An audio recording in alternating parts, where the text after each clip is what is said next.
Welcome back to WBPL 76 and welcome back to Asylum.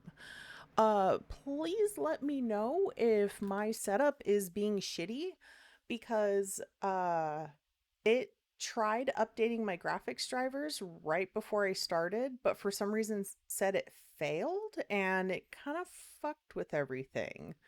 So, is it working for you guys? Hey, fan art! Thank you very much for the sub. Thank you for the resub. So far, so good? Okay. Okay, well, we'll see once I get the game going. We'll see.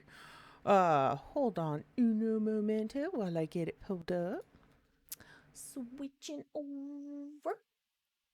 Because, yeah, like, my Discord straight up won't open on my PC anymore, and, like, OBS was being wonky and shit, so, whoa.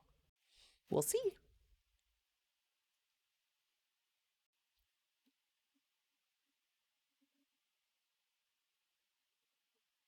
It is it doing that thing? Oh shit.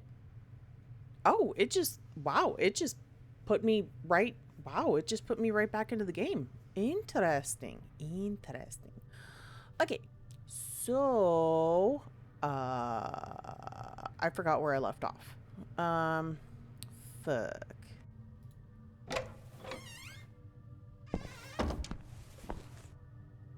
Oh yeah. I left on a cliffhanger right before we got to the therapy room. I finally found myself inside the therapy room. Ah, okay. Now to investigate. So, what is this? What is this?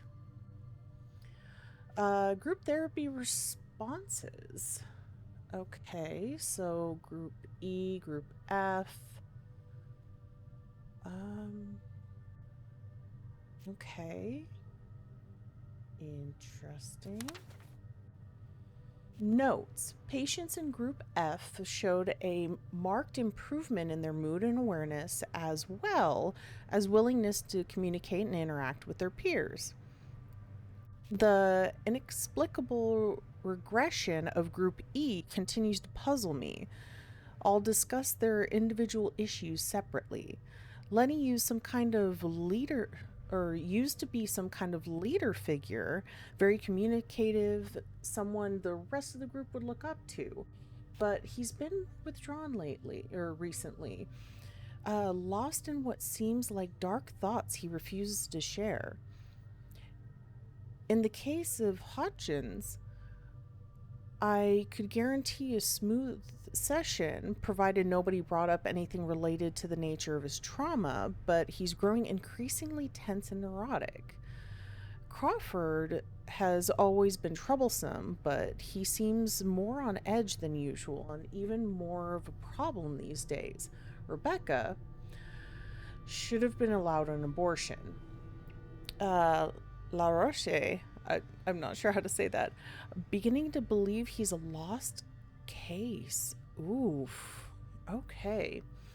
So, but everything's still looking good, right? Right.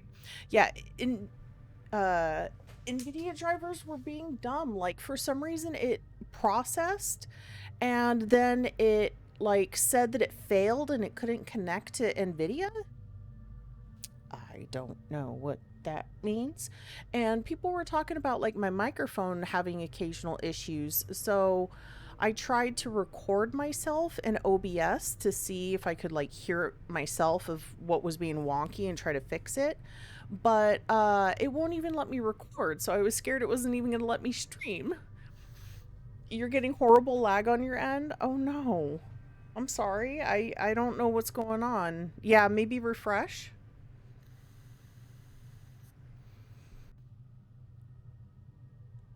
Okay, seems fine there. Okay, cool.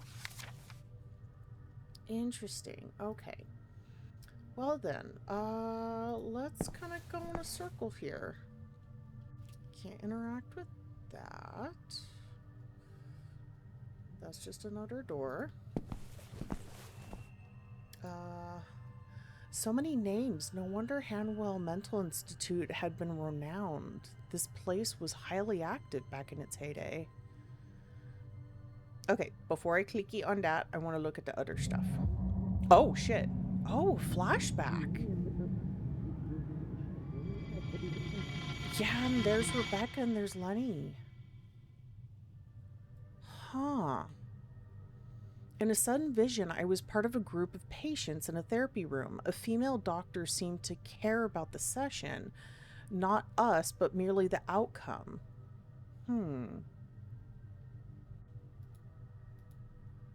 Whoever worked at this desk didn't have much of, or the most inspiring view. Okay, I could use the projector and I can use the recorder. Let's try the recorder first. Since the renovation of the Institute began, more patients have become agitated and difficult to manage, as if it was the architecture of their own bodies being reconfigured. The construction work has disturbed their existence in a way I couldn't predict. Some are even presenting with odd injuries, which none of the nurses can explain. Are the patients harming themselves?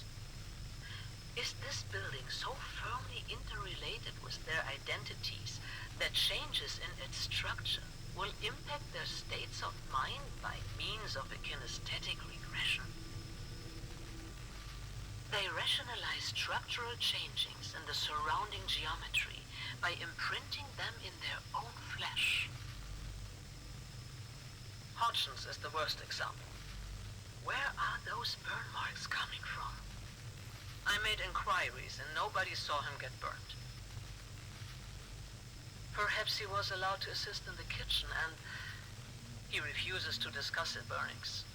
And knowing how much the subject terrifies him, I did not press him further. But the scars are disturbing other patients in Group E. They believe his scorched skin is some kind of heavenly punishment or stigmata. And they're all going to suffer the same fate. This is ridiculous and degrading. They were my best group, my most remarkable achievement. Yet no one gives a damn. I swallowed my pride and consulted directly with Alice.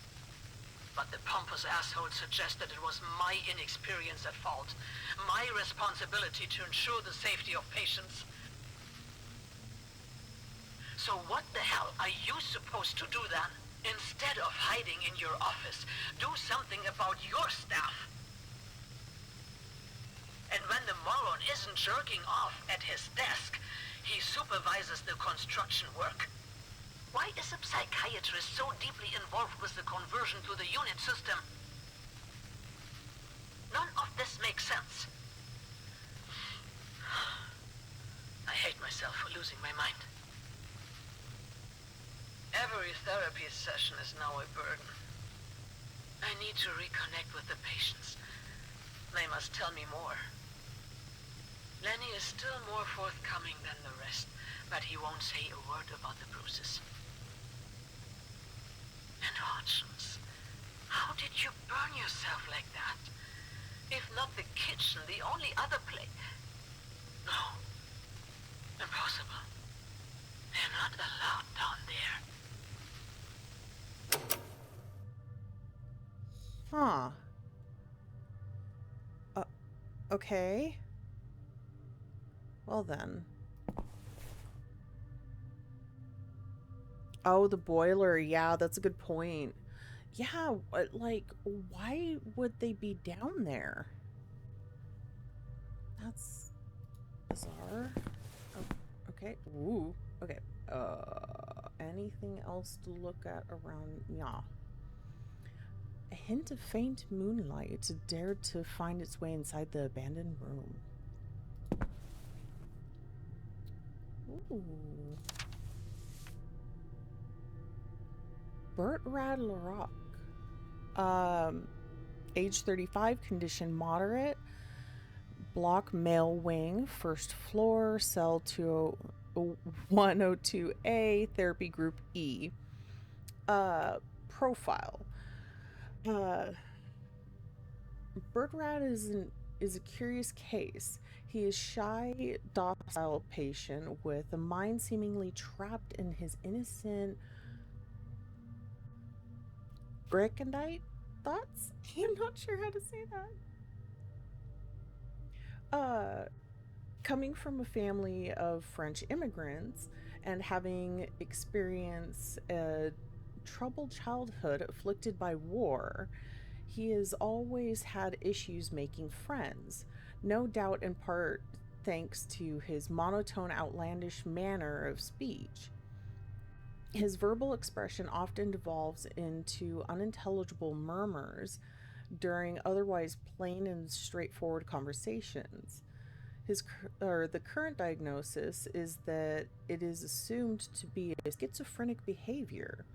That being said, once someone earns his trust, he can become a capable and pleasant conversationalist. Yet recently, the patient seems less keen on communicating, often spending an unusual amount of time simply staring out the windows. In the game room, specialists feel he will succumb to an irreversible state of catatonia. La Roche?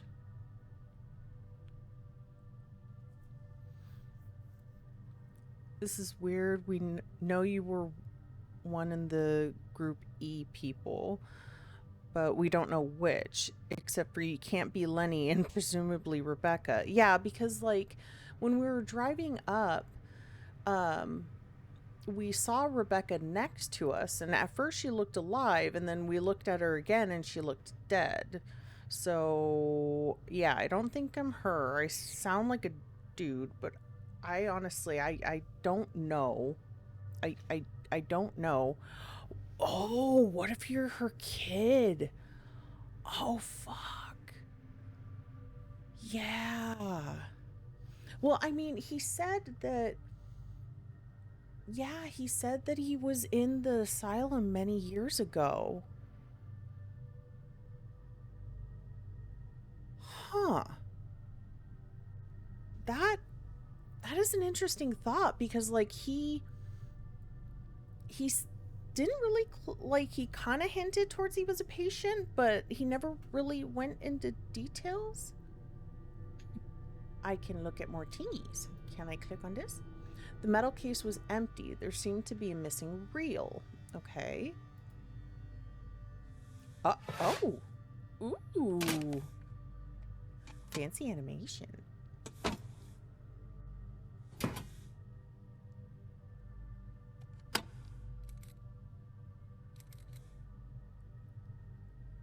Okie dokie.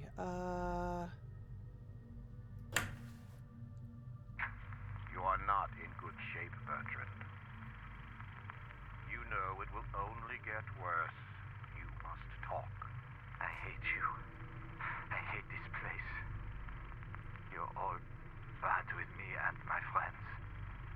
You'll come to understand, Bertrand, eventually. But we must deal with this. You have a chance to end it right here, right now. I don't believe you. You have been lying to me all this time. That's not true. And if you tell me what you saw, it will all be over. It's that simple. I can't remember. It's too fuzzy and dark. Come on, Bertrand. Try harder. No.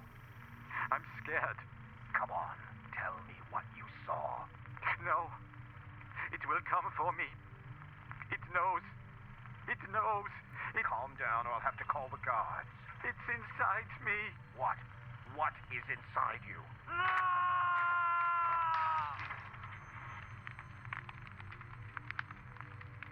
Huh. It's inside him. What the fuck? Okay, well, we can't be him because the accent is different. Yeah, I think there was a mention of some. Hold on. I think there was a mention of somebody having multiple personalities, but I think in the book here, yeah, in the book here it says schizophrenia. That it doesn't say our name or anything else, it just says the date and schizophrenia. Huh. Huh. Oh, God. It begins. Okay. Wait. Okay, I thought I was gonna sneeze. Sorry. Okay, I had to make sure there wasn't another reel in place before inserting a new one. Oh, okay. Take it. Ah! Take it.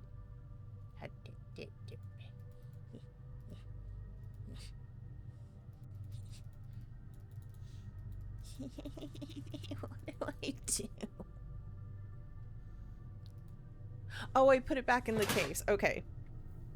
It doesn't say you were discharged. Yeah, which is concerning. Oh, maybe some shit went down and I escaped. Oh. Maybe. Yeah, because like Lenny kept talking about like something super bad happening there. And when I was looking at some book, it had like death records, and there was a shit ton of people that were all marked for like the same day. I'm not sure if that was just like, just a thing, or if like maybe something really, really bad happened and a bunch of people died all on the same day and that's why the place got closed down. I don't know. You got away when Cthulhu attacked. Maybe. I don't know. They're talking about like something being inside people. I don't know. Maybe you were one of the alternate personalities that developed to repress the trauma. Or maybe you're the thing that was below. Ooh. God, there's so many questions. There's so many questions. Castus and Grimos, hello. Hello. We are watching movies. And begin. How are you feeling today? Tired. I want to sleep. I'm sorry to hear that. How was your day? It was fine, I guess. We played some games in the afternoon. They are always the same, but I still like them. But the others aren't so happy. It's understandable. We'll try to get you some new games. Has anything of importance occurred to you lately? A new woman arrived today with a big belly. She is pretty. I like her. But she was hysterical and punched Nurse Marion on the face. I know, and we're dealing with that. But I was referring if anything has happened to you lately. I don't know. I am so tired. Why are you tired? Tell me. We're here to help. It's being down there, working with all the dust and the bugs. It's too hard. I'm too tired. I can't stand them anymore. What is this that you can't stand anymore? The voices. They are everywhere, and they whisper inside your head. They are evil. The fuck? Okay.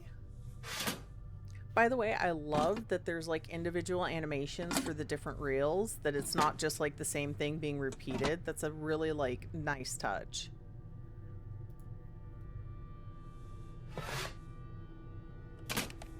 Attention to detail is much appreciated.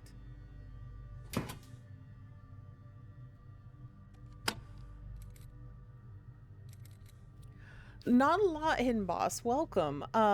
We have just been watching, like, we just entered the therapy room. And we found some, like, old interviews of patients, and we're watching them now. So, begin. Is this Bertrand again? Are you feeling all Yeah. right? Talk to me. Don't make me lose my patience. I don't have all day. Leave me alone. I understand you must feel angry, but we're doing this for your well-being. You are lying. It hurts. I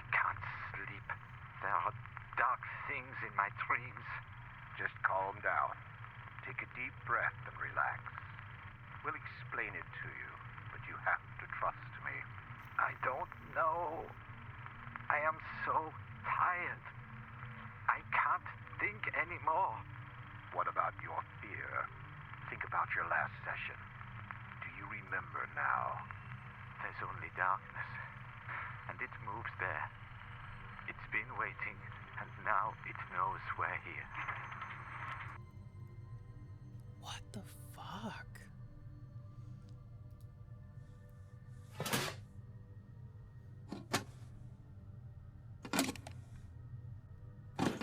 Because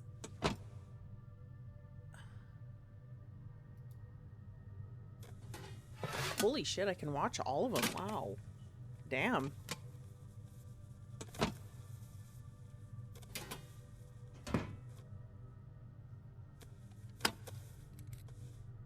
I thought I was only going to be able to like watch one or two. This is cool. We can witness all the horrors. Are you feeling better today? More or less, I think. Are you getting along better with work? No. I don't like the tunnels. It's suffocating in them. I'm sure you'll get accustomed in time. No, it's not fair. I shouldn't be doing this. What makes you say that?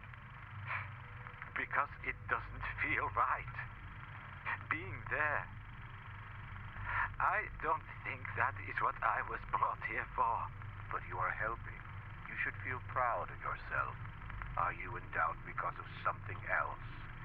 Are you scared, for instance? Yes, I am. I don't want to go into the dark place again. They said it was going to be all right, but I could feel the monster coming for me. Monster? What monster?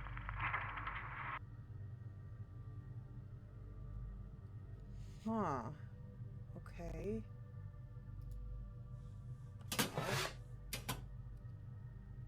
I'm gonna put this back. I think I've gone through all of them now. Huh. Okay. Is there anything else that I can look at in here? Because seriously, like, this place just caused more questions than anything. Oh, and hey, Baron, welcome.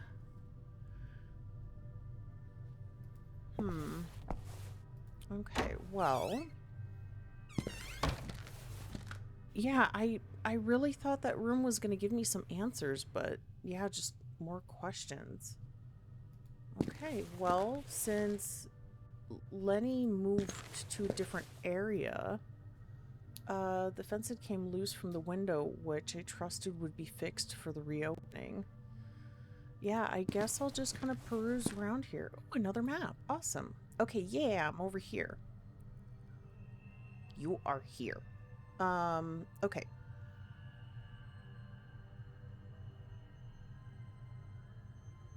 I don't think we've been... Have we been in this area before? Because I know that this whole area, the female patient infirmary, is blocked off right here. I thought this door was locked, but I can't remember if I've gone through there or not. No? Okay. We explored all of this, I believe, and we explored all down here and these. Okay, so I guess we're... I don't know if I unlocked the library. Honestly, like, my memory is just not working with me right now.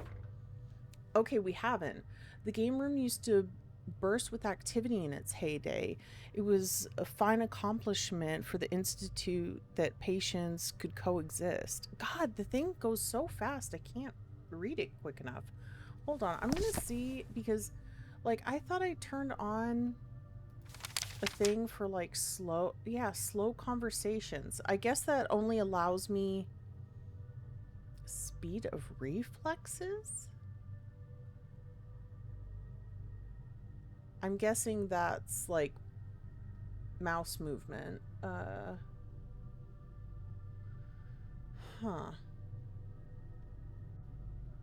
That's just sound. Yeah. Dang. Okay. I guess the slow conversations, instead of it just auto playing, will just let me click through it so I could wait. But dang it. Okay. I'm a slow reader, so it screws me up. Okay, yeah, this place is run down to all hell, but more chairs. The game room had been designed to hold a large number of patients in it. Oh. A red crayon was in better shape than the others, so I took it with me. Why? It's quite an inspired piece of art, in my opinion. Just an old toy. Oh, it's got a little, like, nail for a leg. Their way of fixing it. Interesting. Okay, I can't look at anything else really here. They remind me of my childhood. This sofa might have been comfortable once, but at present, sitting here is out of the question. A completely dried plant.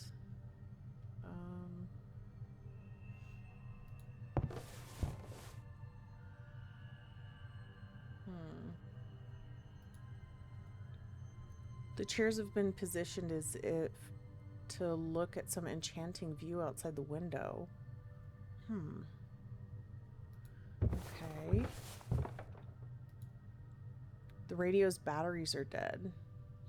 I wonder if I'm gonna have to turn those back on. Or, like, find batteries to put in that for some reason. Back in the day, it was nice to sit on this cozy sofa by the fireplace. I remember a warm glow of the sun coming through the window, a simple but invigorating trait of the game room which contributed to my healing. Ominous, but with a hint of beauty.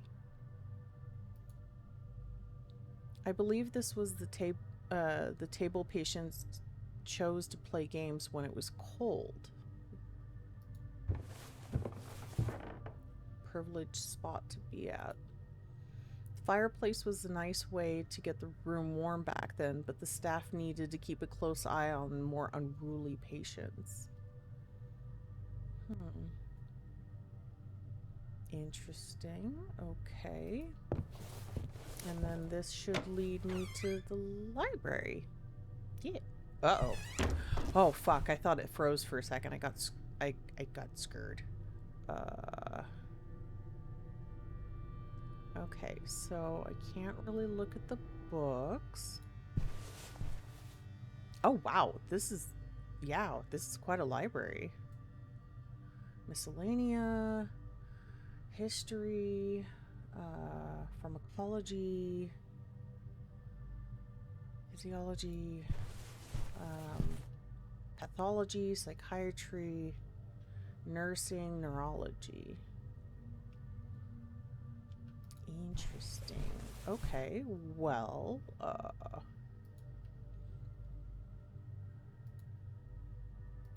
let's see if there's anything interesting here. These seem to be like the oldest books from the library. They smell like papyrus. Huh. Just yellowed old pages. I couldn't say if there was anything of importance written in here. It was utterly unreadable. Yeah, this place really was left to rot.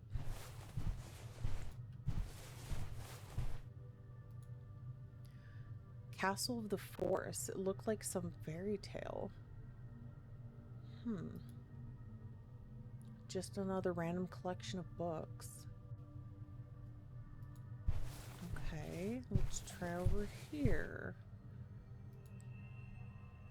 An old unpublished manual of some kind of biopsy. Transorbital brain biopsy equipment. Draft of instructions. Warning. This equipment is still undergoing extensive tests. Any use of this machine on a living person must be supervised by a qualified professional. Oh boy. Stereotactic transorbital brain biopsy equipment. Okay. The STRAB is a novel device capable of extracting a brain tissue sample without performing a craniotomy. It makes use of the empty space around the patient's orbital to reach areas of the brain without damaging the eye or causing long-term facial paralysis. What the fuck? Okay.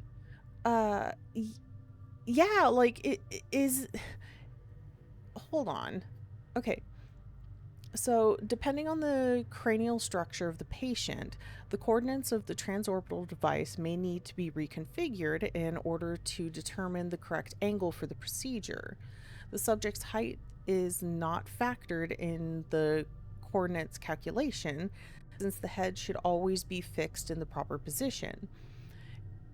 Ensure that the subject's body lies comfortably on the bed, which can be extended for this purpose. Coordinates are calculated according to body mass, gender, and age. For example, an adult weighing around 80 kilograms may need an angle between 180 to 190 degrees. The margin of error is calculated by the machine and compensated for using state-of-the-art sensing component to aim for the correct entry point in the patient's left orbital. The needle may retract and move forward a number of times before the procedure, which is, oh my god, so it's like at you, like right before it stabs you in the freaking eye. Oh god. Note, the device always aims for the left orbital by default. While recalibrating for the right orbital is possible, this makes no practical difference for the procedure.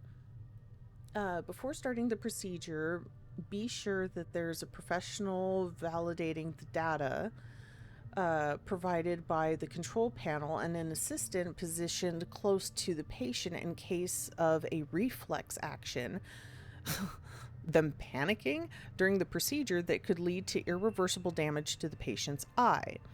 Properly securing the harness should minimize this possibility. For a successful procedure, follow the steps below. 1. Turn on the equipment using the control panel. 2. Rotate the principal knob to the appropriate unit that coordinates the patient's cranial dimensions. This will set the target's coordinates. 3. The person assisting the professional should evaluate whether everything is in the correct position, particularly the harness. It is recommended to also check the position of the extractor needle and the bed. Oh god, I just had a disturbing thought. What the fuck? Why are we reading so much into this? Did this happen to us, or do we... Oh god, do we need to do this to somebody? Oh no. 4. The supervising professional at the control panel may pick up the wired activator and press the button to set the procedure in motion. 5. Wait until the extractor needle finalizes the procedure and is fully removed from the patient's orbital. If blood leaks through the puncture, wipe it with a disinfected towel. There is no need to treat the puncture. 6. Once the machine completes the procedure, the fluid containing the sample will be located in a sterilized receptacle behind the extractor component. It then can be taken in with a standard syringe, but be sure to properly sterilize the syringe so as not to contaminate the sample. 7.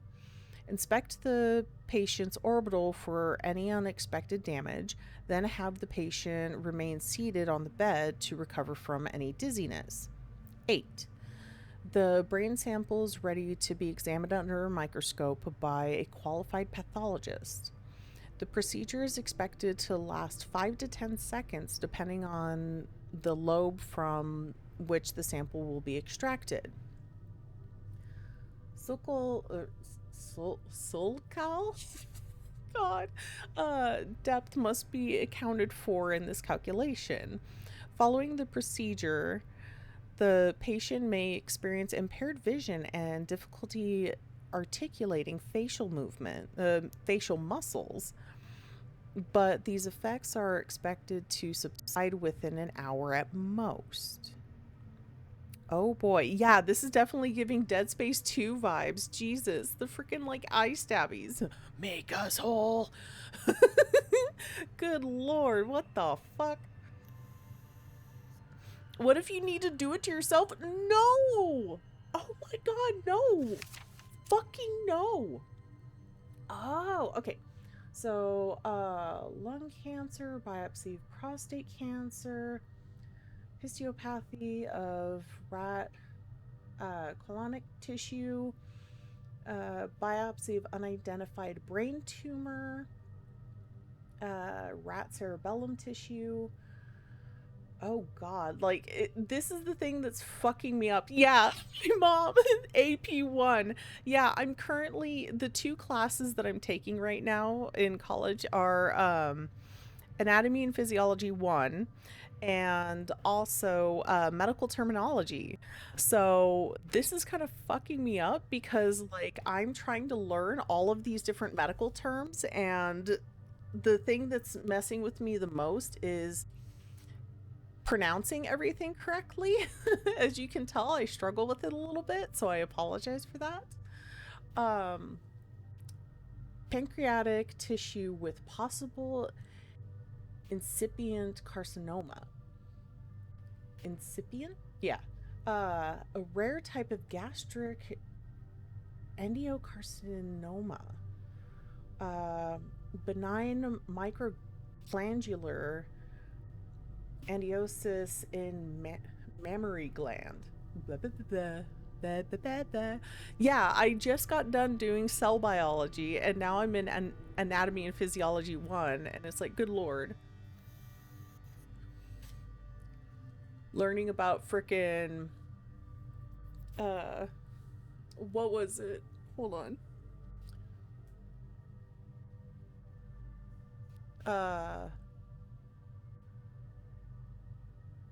Pseudostriated. Oh my god, I'm trying to remember what it is. There's like simple squamous epithelium and like a bunch of other things. It's like, good lord. Anything with carcinoma is generally cancer, right? Yeah, from my understanding, carcinoma means cancer. It's just the official term for it. The conspiracy against the human race doesn't seem like an appropriate read on a gloomy night. Good lord, if we're gonna have to do the eye stabby procedure on ourselves, I'm gonna lose my shit. The volumes are stained and quite old. Okay. Did I already check this way? I think I did. Yeah, I did. Okay. Okay. The window is covered in some kind of mold. It's been a long time cleaning up this place. Oh, another read. While my storied career as a general surgeon has cemented my prestigious position in the field, a fact widely acknowledged by kindred professionals who have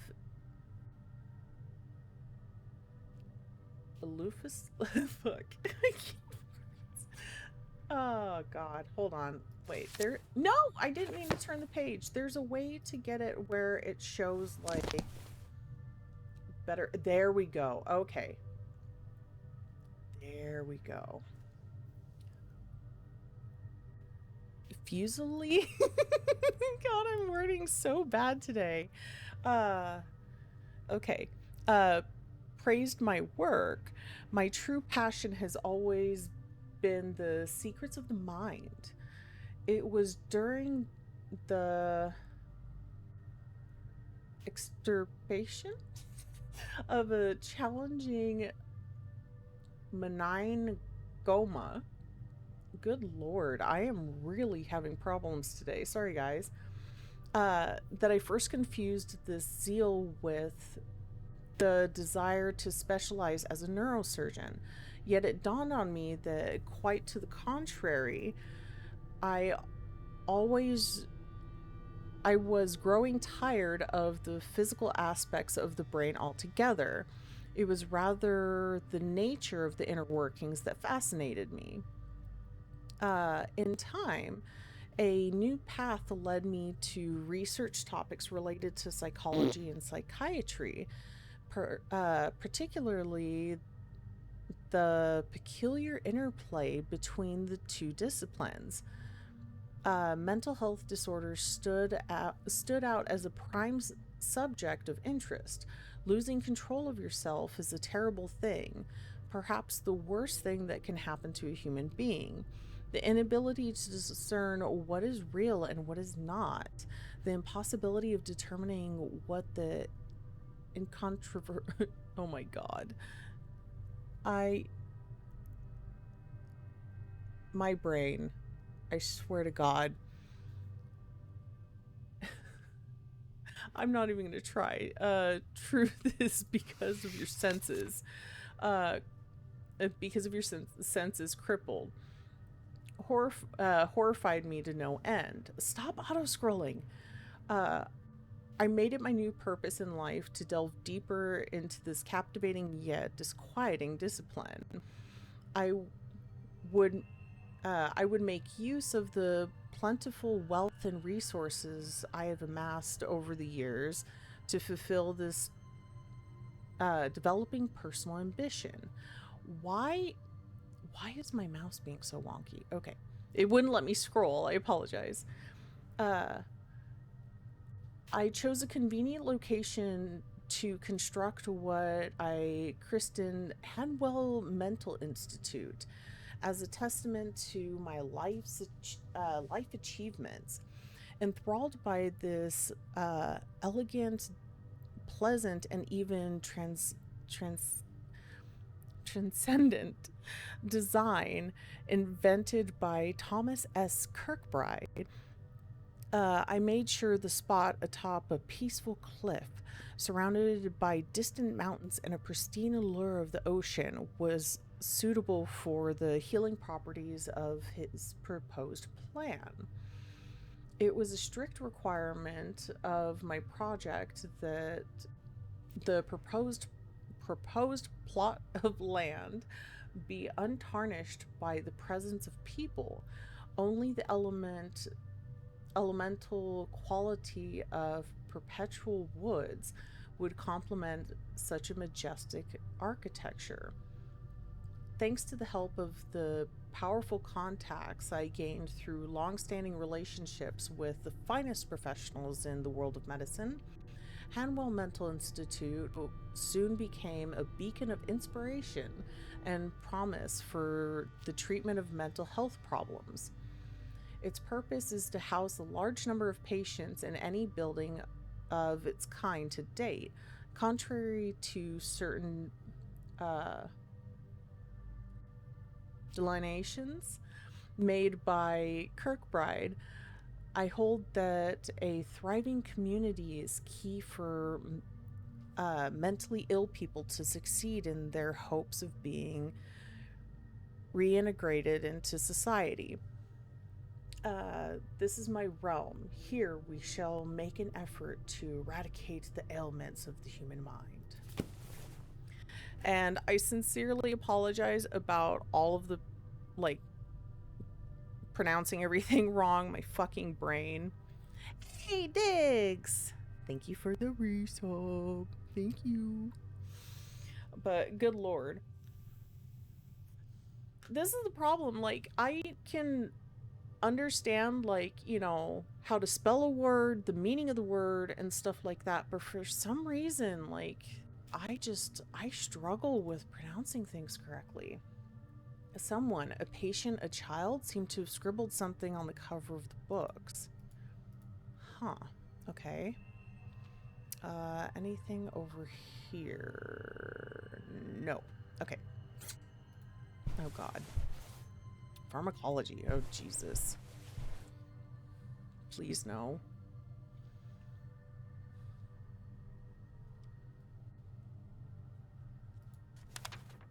Huh. Okay. Some days ago, I casually read a newspaper article about Dr. Walter Hanwell, a general surgeon with extensive knowledge of mental illness who recently founded his own hospital for the insane. In his impassioned words, I could sense a sincere concern about the consequences of mind disorders. In the same article, Hanwell's notable technological advances in his field, a discipline in which antiquated practices are often integrated, uh, in, enlisted, fuck, a feeling of excitement that I hadn't experienced in a long time. Uh, the trajectory of this kindred spirit compelled me to write him a letter. Disenchanted as I was about ongoing problems with my local medical center, which I concluded was managed by closed minded individuals. Dr. Hanwell responded sooner than I expected. We exchanged various experiences from our respective fields of expertise. Uh,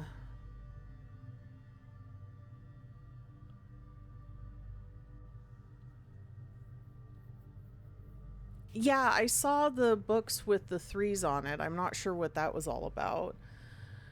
Um, in an engaging debate that I fondly remember as a deciding factor that would dictate the rest of my career, we agreed that increasing reports of uh, developing mental abnormalities were a consequence of degenerate society, that minds operating outside the boundaries of morality would inevitably deteriorate until no shade of humanity is left.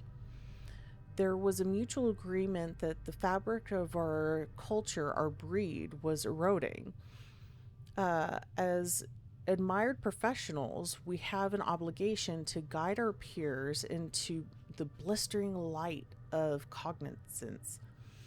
Uh, we see and perceive what others don't. Not taking action would be a shameful disgrace to our human condition. We continued talking about how a mental hospital should be managed under the strictest conditions, and how a symbol of solemn authority was of the utmost importance for ensuring smooth operation.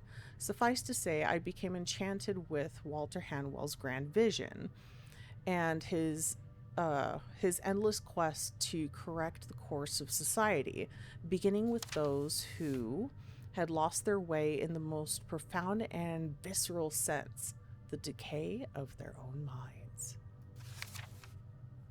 That smells culty. I read I read this in upper class British voice. Yeah. Oh god. Okay, so I'm not seeing anything else.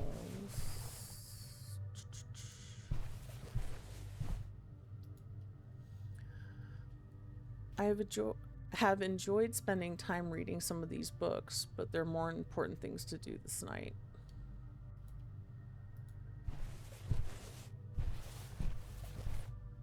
Okay, yeah, there was nothing over here. Okay. I think explore this. What the fuck? Okay.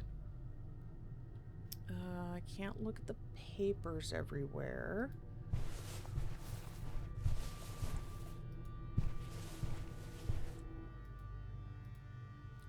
I was not interested in going there. I wouldn't be able to distinguish the titles because of the lack of lighting.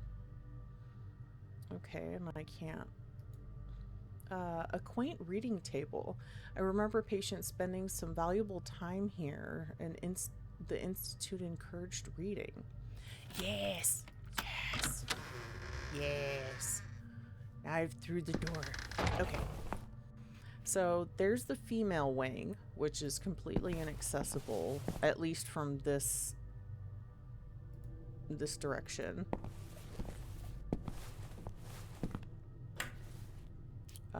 Light switchy don't work.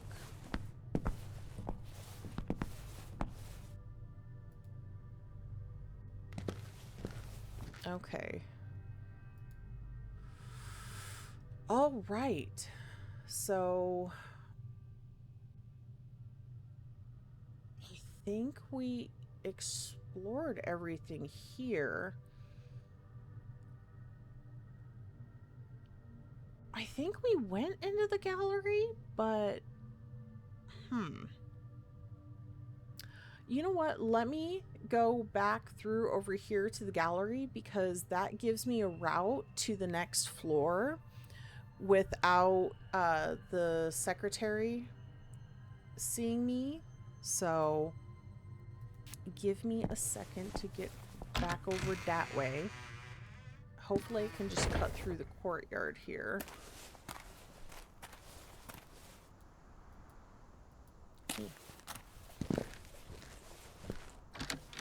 Yes, excellent. I don't have to go around. Okay. Doop-a-doo, doop-a-doo, doop-a-doo. Okay. So over there, over here, over here. I didn't recall where this door led, but it was jammed beyond hope. Oh. Yeah, it's not a very large gallery. And, like, it has some weird paintings and then paintings of, like, some of the physicians and stuff like that. Hey, Clumsy Gamer, thank you for the follow. Okay, so now let's make our way up here. Ooh, I could even go to the 3rd floor.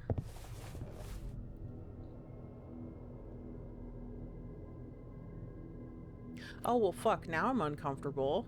What the hell?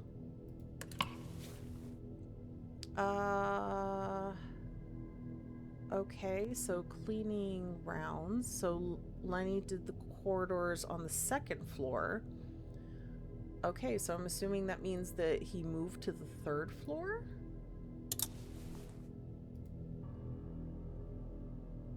Okay, so director, museum, morgue, laboratory,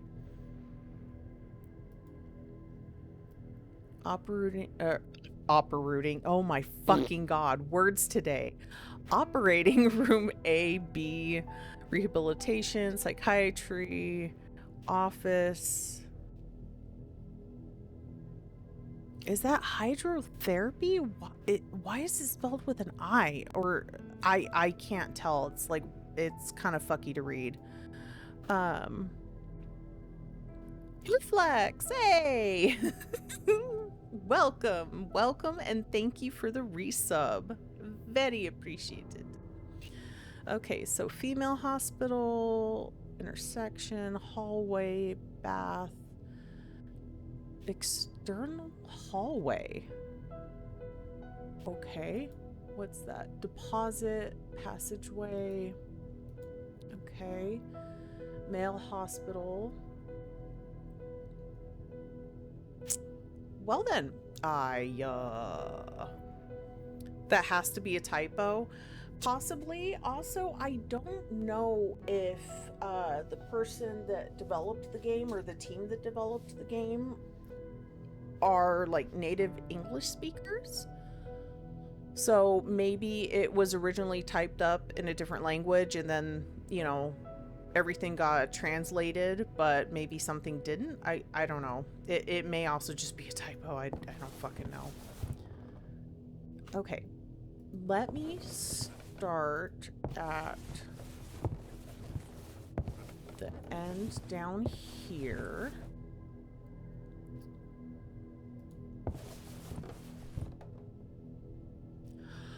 Holy shit, Lenny just scared the fuck out of me. Seeing movement there? God damn it, Lenny. Motherfucker. Okay. Let me explore. Let me explore. And then I'll talk to Lenny. Laboratory. Oh. Oh, Oh!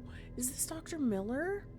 Laboratory greeted me with a hint of sinister ambiance. The greenish lighting and smell only contributed. Hello? Are you gonna get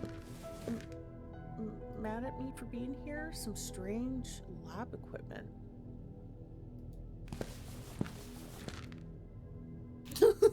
I love how it's just like a hand with a little microphone, like, will you talk to me? Can I interview you?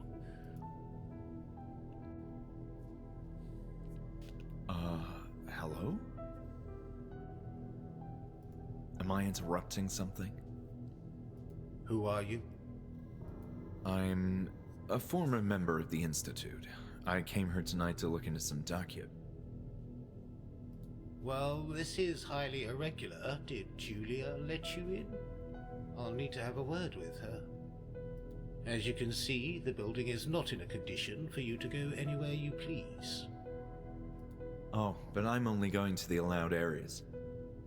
This area is not allowed. Yeah, and Julia said that, but nope. Do we listen? No.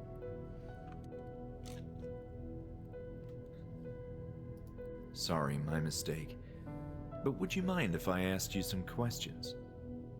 I was in the middle of something important, but go ahead.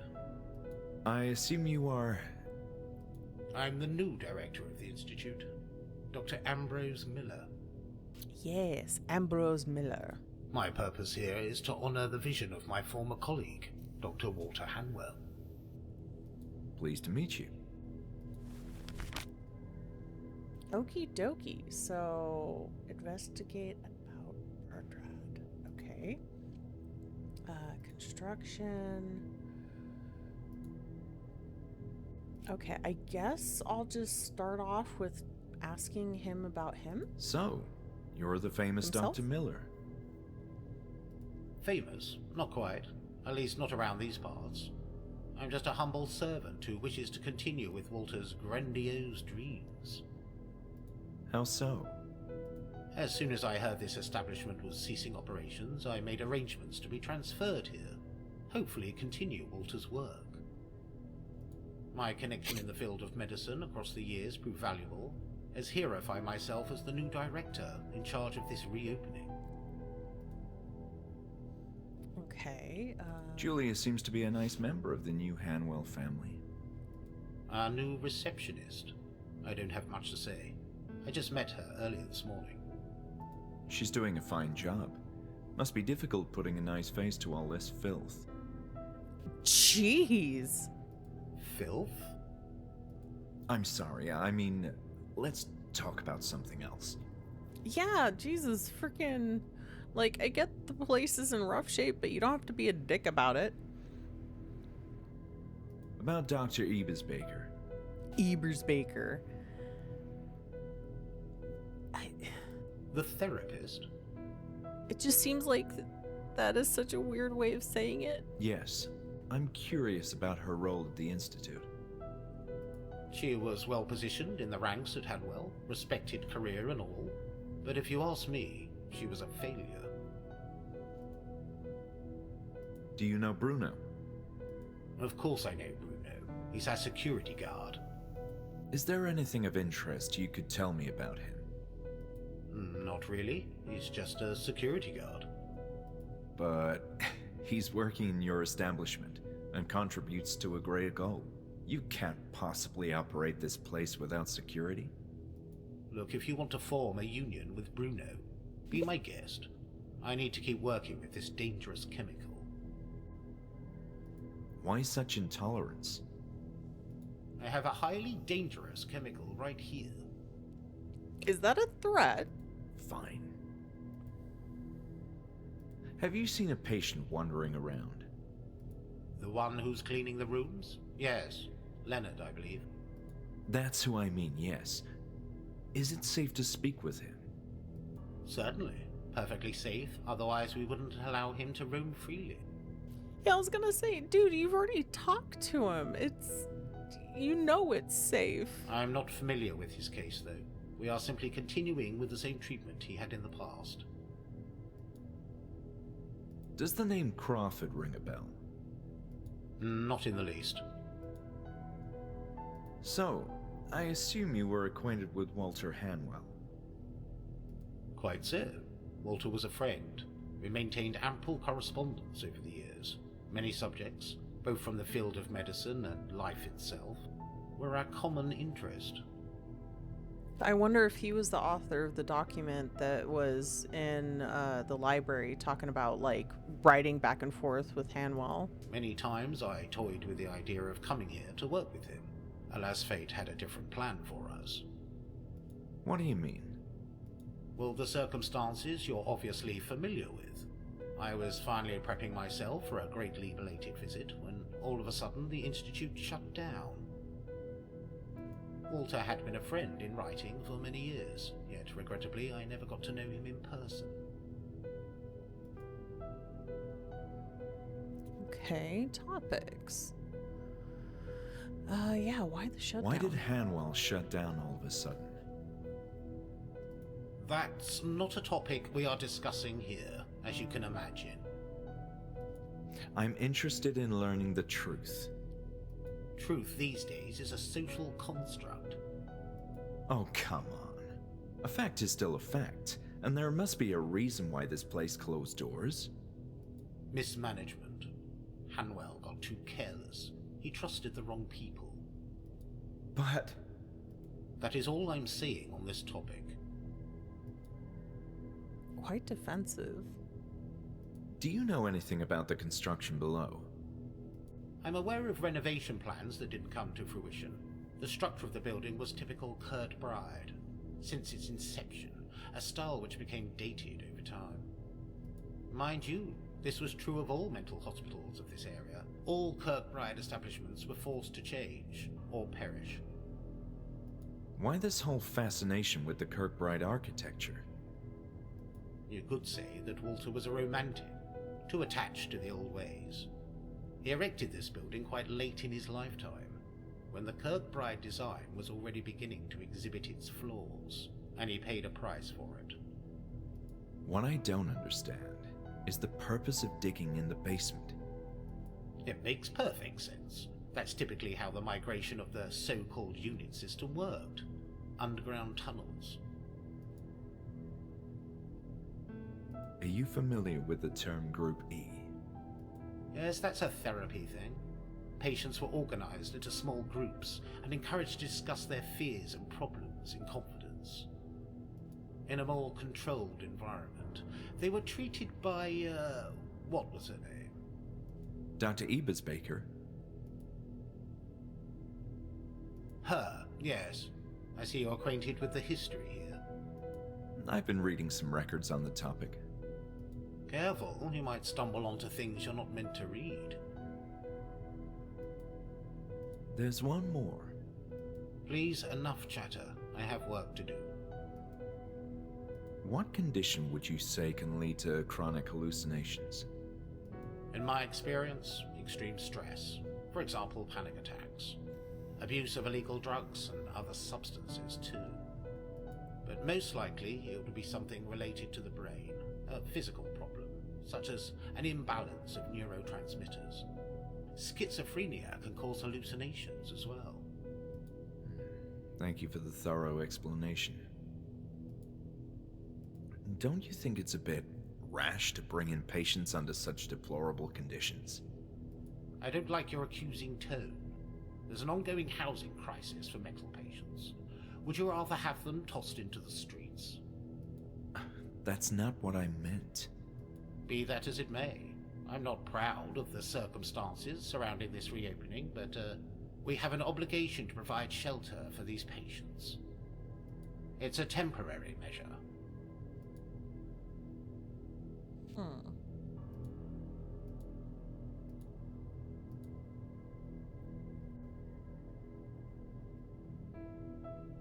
I'm looking for information on a patient called Bertrand. Bertrand is one from the old group, right? I believe so. I've seen footage of him in the therapy room. Footage? Intriguing. I'll have to take a look at that. But yes, of course he sounds familiar. He's here tonight. Oh. What do you mean, here? Physically? Physically? What are you, a ghost hunter? Of course in flesh and blood. He's one of the patients being relocated. This is an incredible development. Where can I see him? I don't have such details. All I know is that he's in the same cell where he used to be. Have you seen the patient Lenny around? Lenny? Ah, yes, you mean Leonard. Yes, I believe he's somewhere on this floor, cleaning a corridor. Thank you. The reason I'm here is to research the older history of the Institute, from its heyday until the strange circumstances of its collapse. As you can imagine, that's not a topic we like to discuss here. We prefer to look forward, not back in the past. Well, as the new director, aren't you interested in what happened? That remark seemed slightly insulting. I didn't mean to. Look, it was all a sorry episode that none of us are proud of. And those responsible have long since been apprehended. And that's the end of it.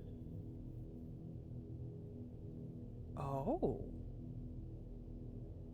Interesting.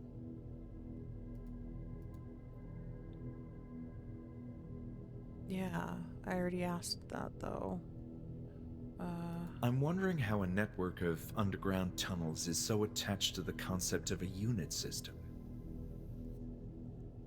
To begin with, the unit system is a term that didn't catch on. It was meant to convey the notion of units of buildings, concerned with a single aspect for the everyday operation of a mental institute. One building for administrative offices, another for surgical interventions, then male and female infirmaries separated, and so on. The hospital border in Buenos Aires is a good example of such a system of buildings.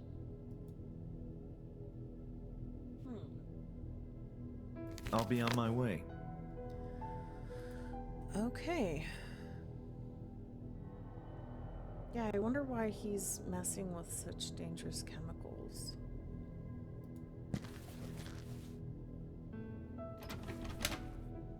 Cabinet was jammed. It seemed to be in disuse for a long time. Oh.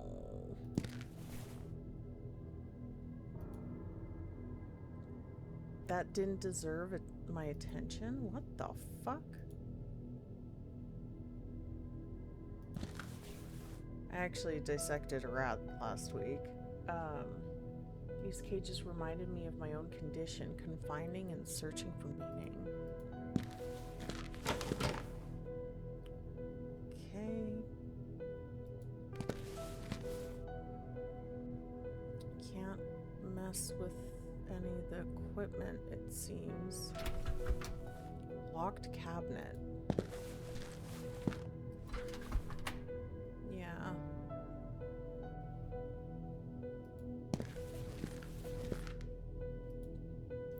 The faucet was so rusty it couldn't be turned. No water. Possibly a plumbing issue. Huh.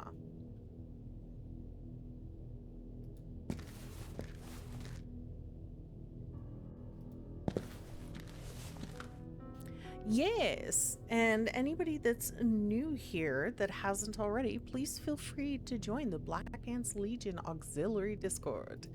A lot of goofy, fun, nerdy people there. Hang out, enjoy similar interests, games, all that good stuff. Okay, so this is the store, okay.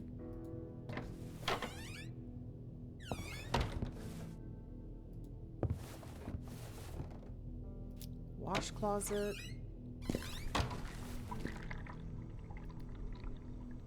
Foul smell from broken urinals permeated the room. Oh! Water works for this one. Seems to be clean. Interesting. Huh. Okay, so I'm gonna need to use water for something.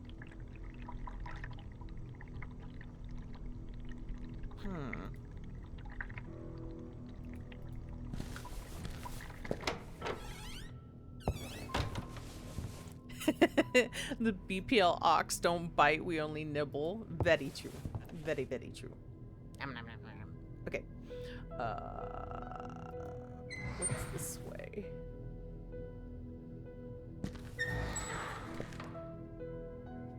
I'd seen plenty of depressing environments in the Institute by then, but the chilling morgue was a whole different level. Oh boy, I wasn't paying attention to where I was going. Didn't realize I was coming in here. Oh boy.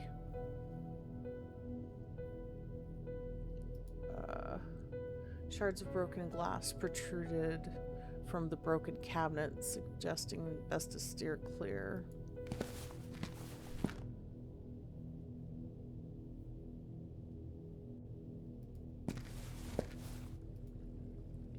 Some organ, bizarrely still fresh, was in the tray. What the fuck? Boxes and hammers. I shivered in disgust while pondering what they may have been used for. Just regular dirty rags. Okay.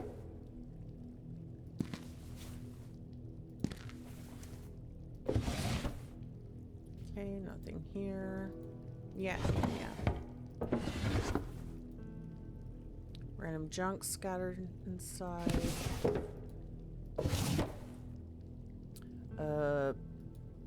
Bone saw with...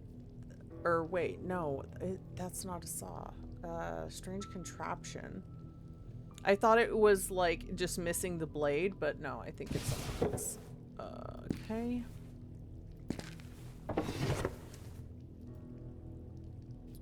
There were a few frightening tools inside the drawer. Okay. Well then. The handle wouldn't turn.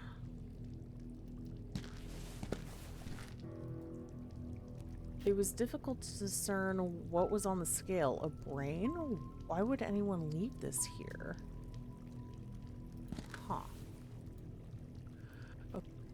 The book provided some details about the bodies in the morgue, name tags, and some notes.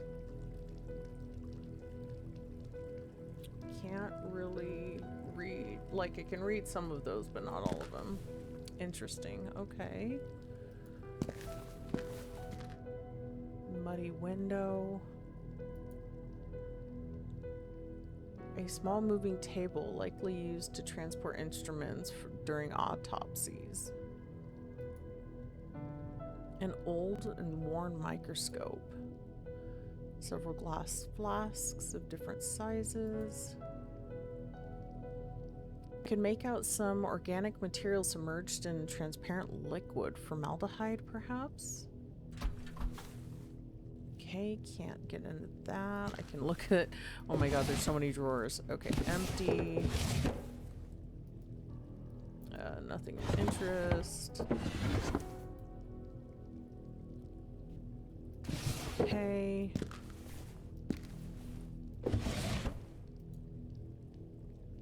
Just random stuff. Nothing. No. Empty jars. Okay.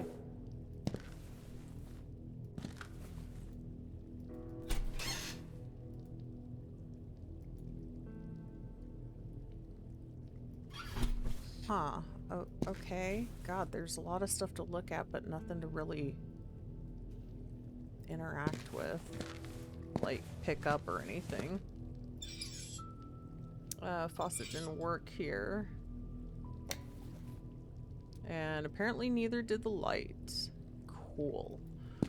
Well then, let's look over here.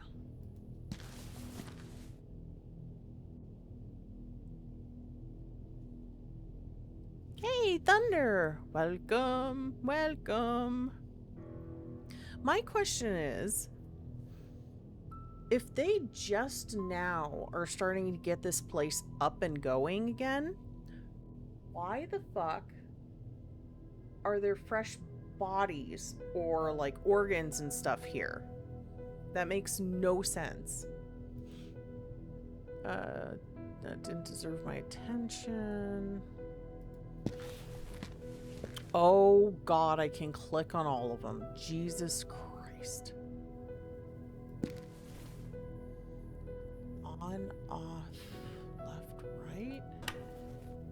The hook behind me seemed to move a bit. Huh.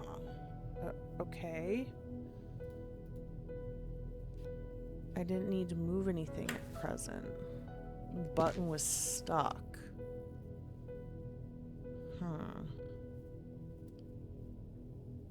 Oh, good lord.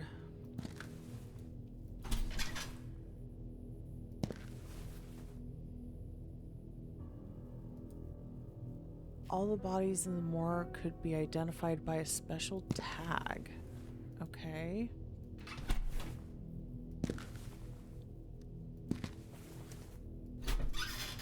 This one's empty. Okay. No way of opening this. What the fuck? What a disgusting mess. It seemed like someone did this on purpose. Perhaps some sort of protest? The fuck? Why? Okay.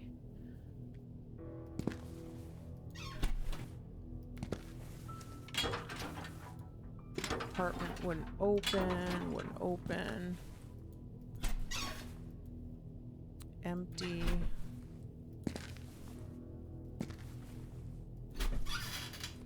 Another empty one. So many clickables in here. They look like brains kept for research. Okay. Empty.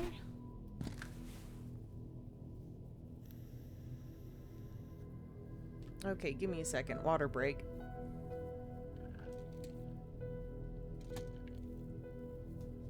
Water. Empty jars. Okay. Just a pile of empty flasks.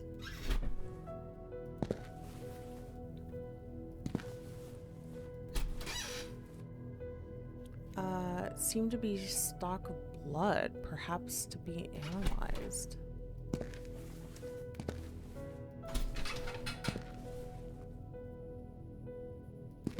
Huh. Okay, so there's 3 bodies. Get the feeling I'm gonna have to grab one and open it up or something.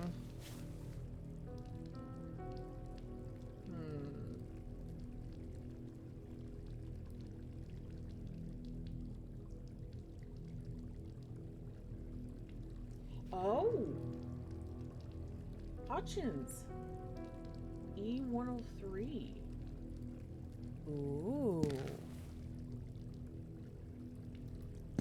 Okay. Which one was 103? This one's empty. That's not it. Oh wait, this one was empty. Nope. Of course it's the last one I try to find. Fuck, I forget what one it was in.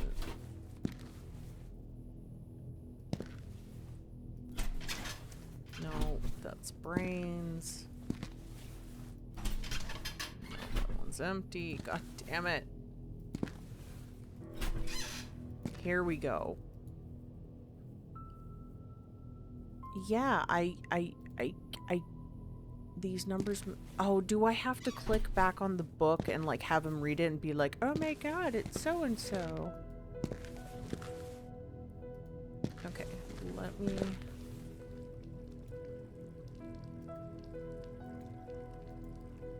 Yeah,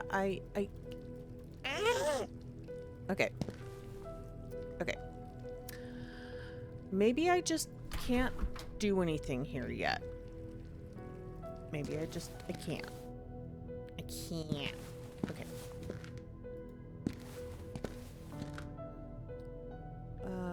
Okay.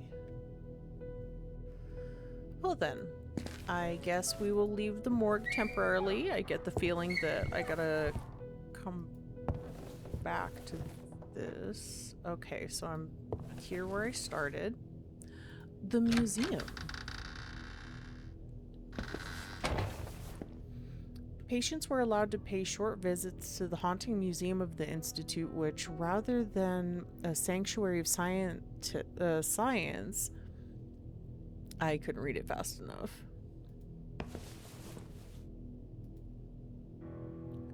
Were those ears? But why? This exhibit displayed hands of various shapes submerged in some liquid.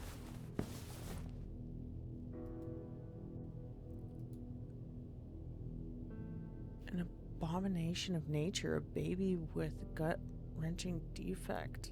Oh. Jar with something on side. An organ shaped like a pastry? What the fuck? It looked like some kind of animal. Another twisted figure of this gloomy museum. A series of radiographs showing various areas of the human body. Oh boy. Oh. A typical glass slide for putting tissue samples on. Oh god, I am going to have to take a brain sample. Oh god, I'm gonna have to take a brain sample. I'm gonna have to put it on the thingy, and I'm gonna have to review it. Tweezers, okay.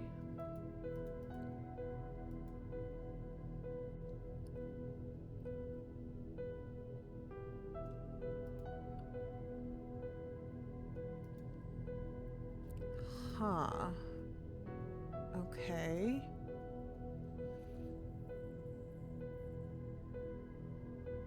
Didn't you cover this in lab? Of course I did.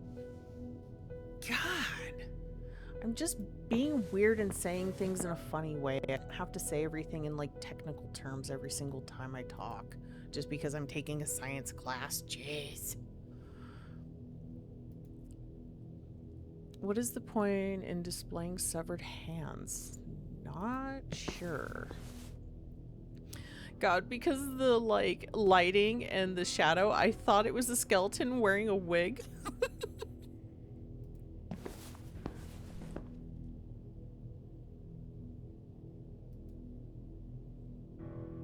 They look like Siamese twin babies.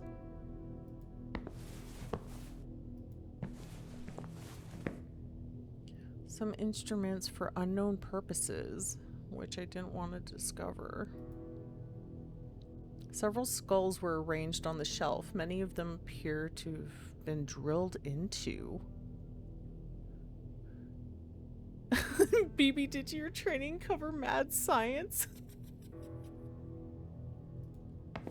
A little bit. A little bit.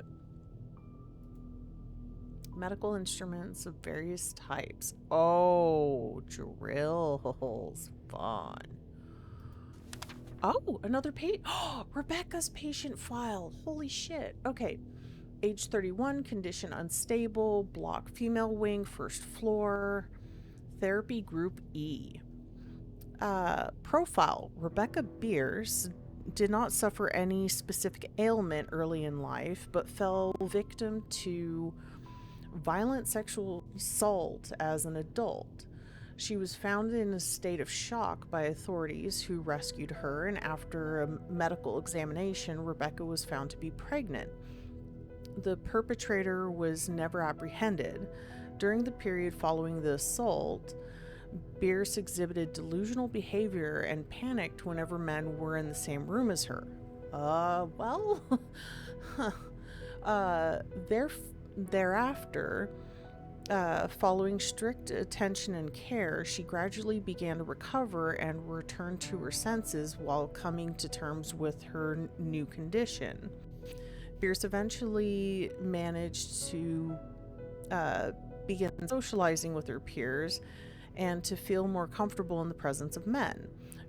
Regrettably, she has since suffered an inexplicable breakdown and is experiencing frequent neurotic fits. She mistreats both her peers and the nursing team using foul, highly offensive language while screaming and kicking. In 2 incidents, Bierce was found repeatedly hitting her stomach and insisting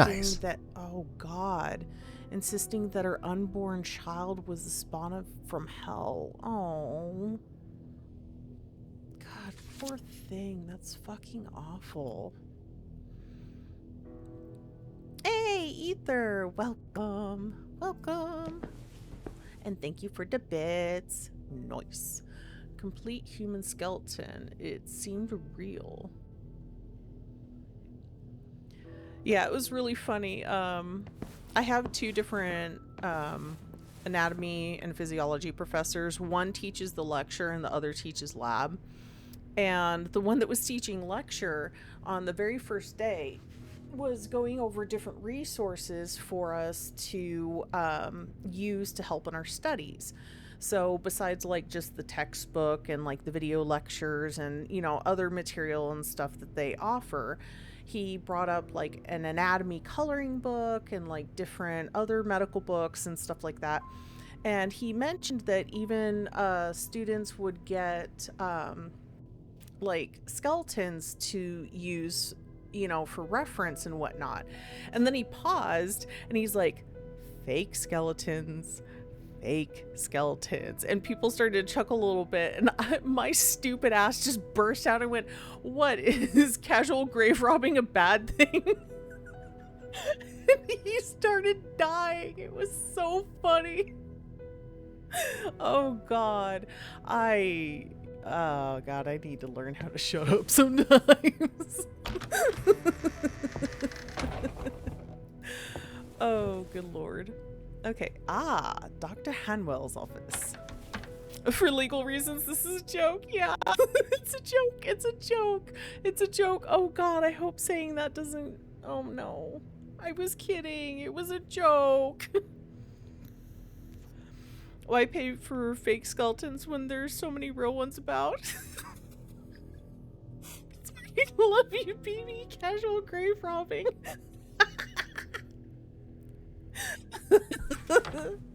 Oh god, I'm a horrible person. I'm going to hell. I'm going to hell. Okay.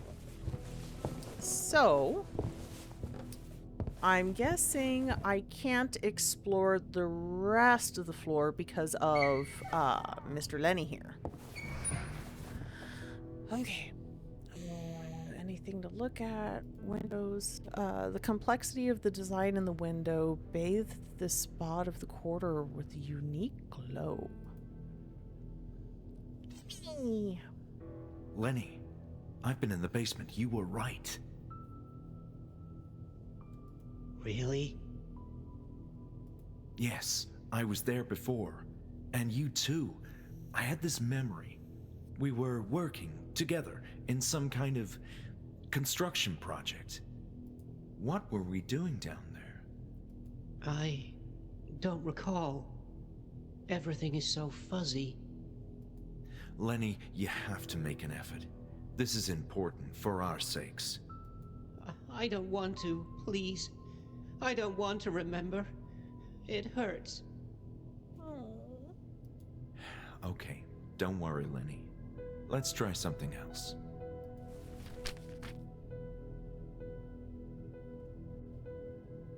My vision in the basement was the first time I felt like I was witnessing something relevant. You know, with a meaning. A moment that actually happened. I think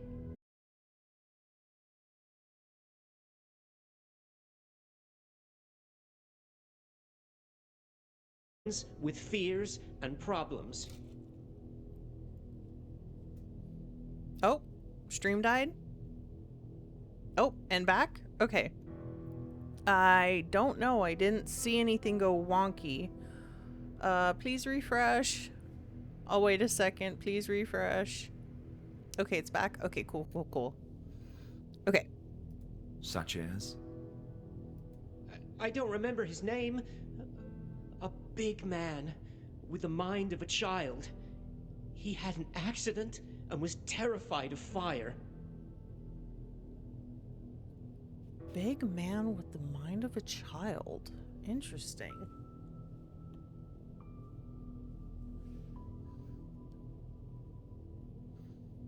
We could never talk about fire during the sessions. Dr. Anne forbade that. What about the others? How many of us were in the sessions? Oh, there was a woman. She had a baby inside, but she didn't like the baby and often hit her belly. God, that's so sad. Fuck, dude. That sounds terrible. The Institute was shut down under strange circumstances, but I don't recall much about that period. Me neither. We were in pain by then. What is this about pain? It was the pain that led to the shutdown. Down below. Did you hear anything else about this? No. Mama gave us brain damage. Oh, God. Well, here's the thing is Lenny... It sounds like Lenny recognizes us from the therapy. So it makes me think that we're not the baby. But still, I don't know. Actually, guys, give me 1 second. I need to go grab a snack because, like, my stomach is losing its goddamn mind. So I will... See you around, Lenny. I will pause this. And then, let's see. Does this still work? No, it does not. Okay. Hold on. There we go. Enjoy the BRB screen. I'll be right back.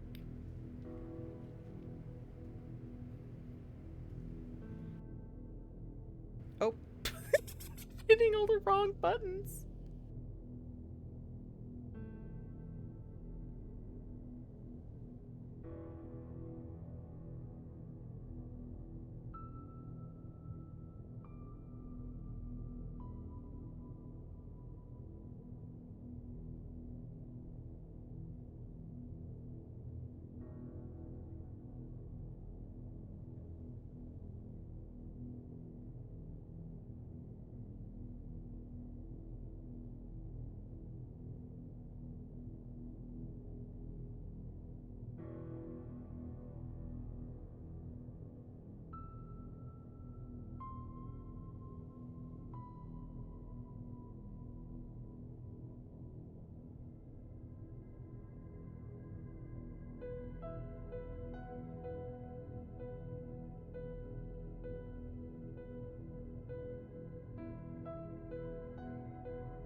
Okay, I'll be back.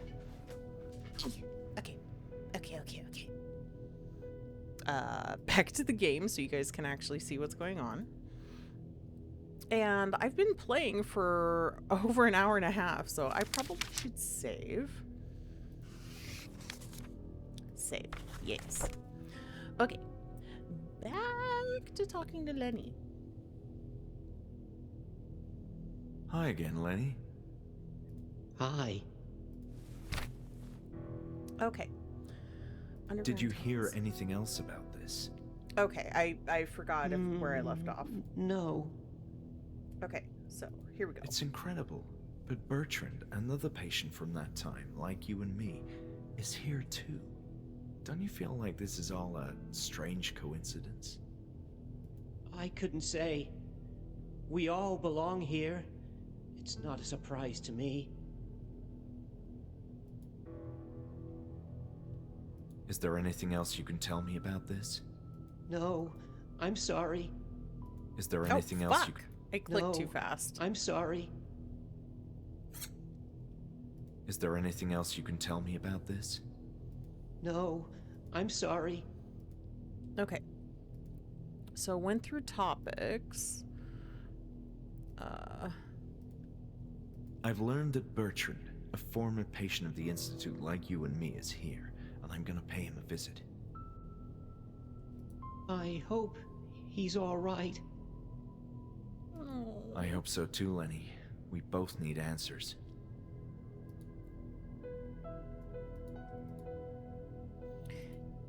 Okay, so yes, I got a glass slide. I've got tweezers, which for some reason aren't showing on here. I still have the letter opener and a crayon. Okay. Or sorry, crayon. That's something I get shit for, is because I grew up on the West Coast that I say crayon instead of crayon, and I also say probably instead of probably.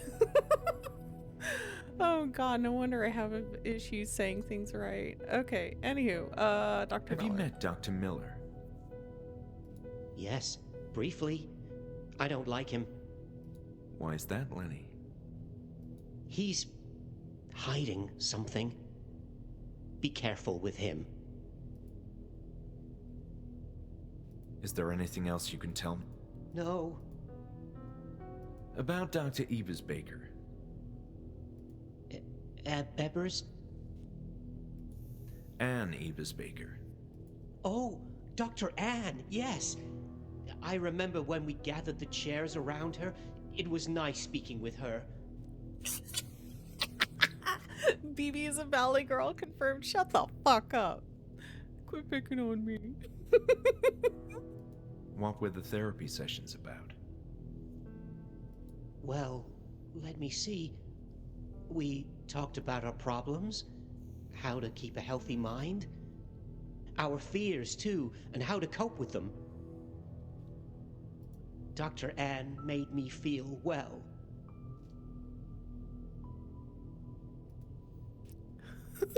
Bro, even Lenny can't pronounce the name. Yeah, that's the thing, is like, I get really embarrassed when I can't say stuff right, so it's like either I try to change the word but have it be something of the same meaning, or it's like in this case, you know, if the name's weird, I refer to like their last name or the first name, whatever one I can pronounce. Good lord. Like, oh my god. Sorry, I just read the Valley Girl thing again. What do you think about Bruno? Who is that? I'm referring to the security guard.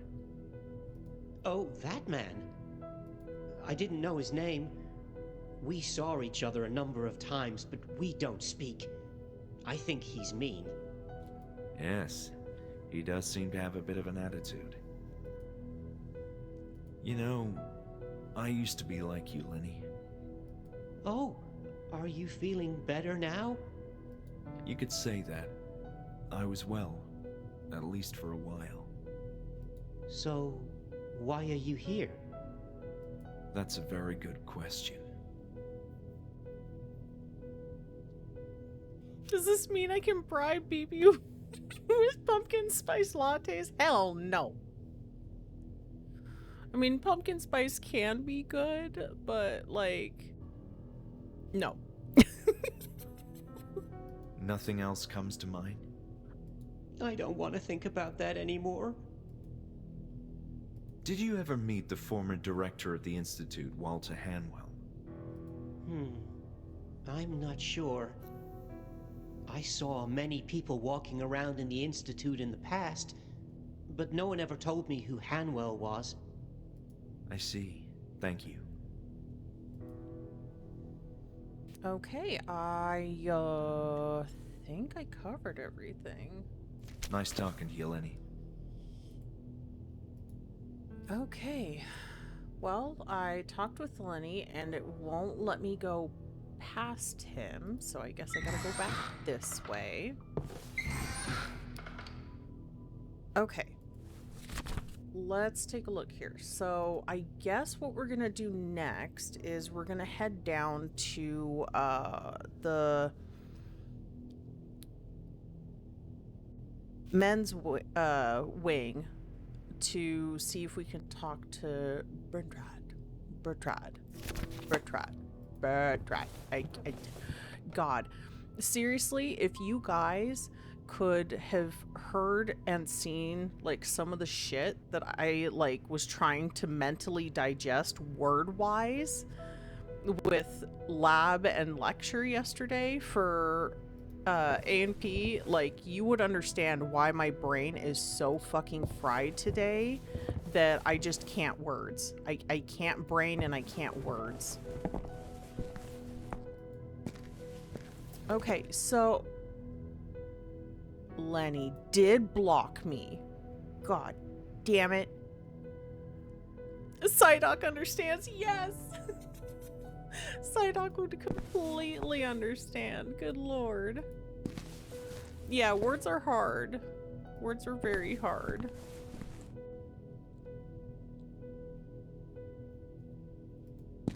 Okay.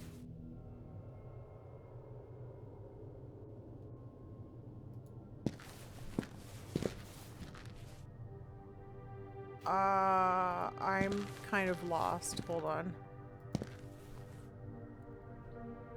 Oh, I'm right here. Okay, so if I go through the cafeteria, I can just head over this way. So I only saw one. They said they only had one high-risk patient. And he didn't look similar to the guy that was in the video, but I could be wrong. He was kind of freaking out and losing his shit and stuff. Doobie-doobie-doo. God, my back is so fucking angry. Like, I spent most of yesterday in lab looking at different tissues for like, well, different tissue types, like epithelial tissues, muscle tissues, you know, all that kind of stuff.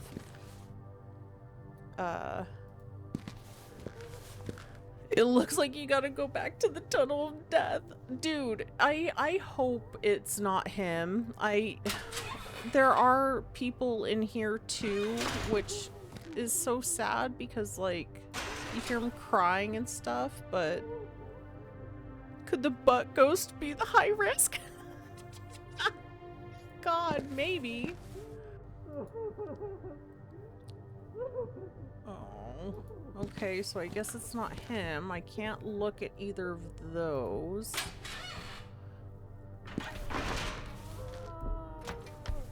Cell wouldn't open.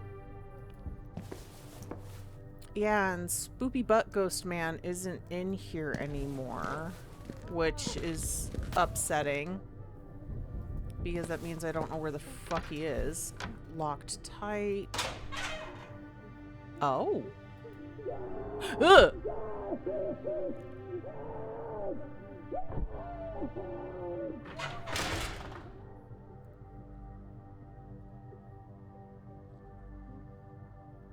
Why has no one mentioned the butt ghost? I don't know. I don't know. Like, there was a patient running around loose, and it wasn't the violent guy. Like, he just went and hid in the corner.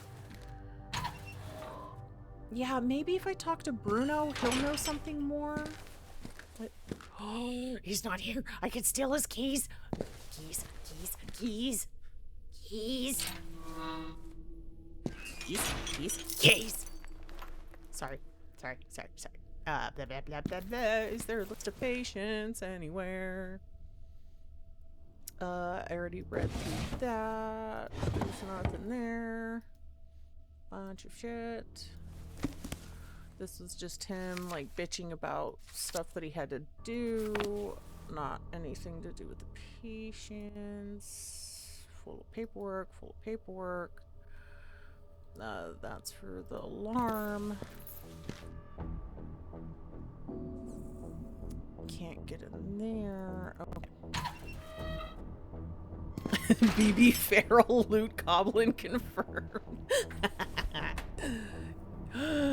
Yes. Okay, it's firmly locked. Door wouldn't open.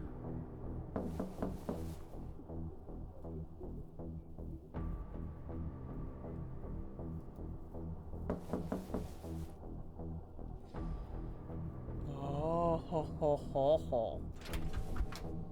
I wasn't desperate enough to enter the cell without dealing with the high-risk patient in some way.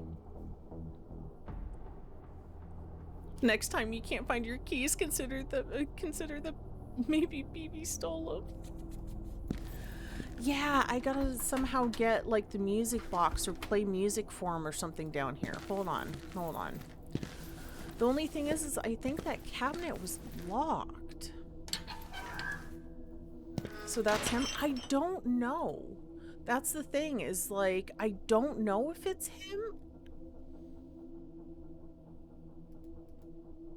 The shelves were empty and full. Wait a minute, what? It's saying it's empty now? But I thought there was a music box in there. What? I swear to God, last time I checked, there was a music box in there. Maybe he removed it? Yeah, where did it go then? Okay. Oh, fuck. Whoopsie doodles. Okay, so enter his cell. Now I have the key ring again. Yeah, I'm wondering if Bruno took it with him somewhere. Oh, the hatch? Oh, fuck, maybe. Oh, God. No! Oh my God, to imagine him here, like, trapped it down there? Oh, that's horrible.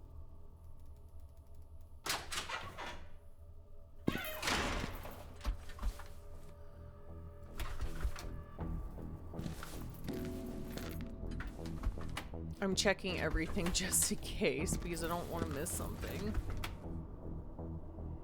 Okay, can't check that.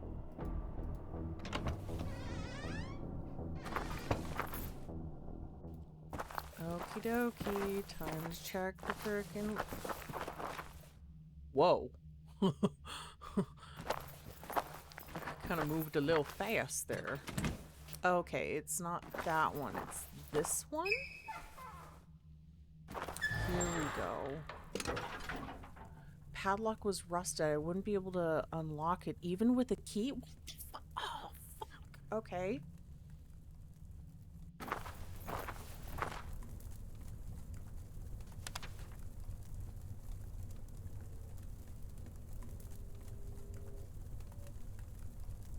Okay, I think I read this one before. Hold on.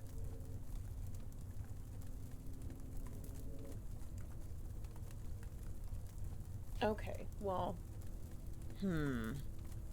okay, so, items. Letter opener. Still don't know what to do with that. Crayon. Don't know what to do with that. glass slide, I'm probably gonna have to get a sample either from myself or from the one of the dead bodies in there.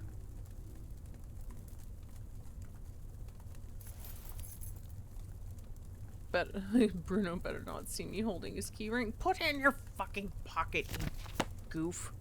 Okay.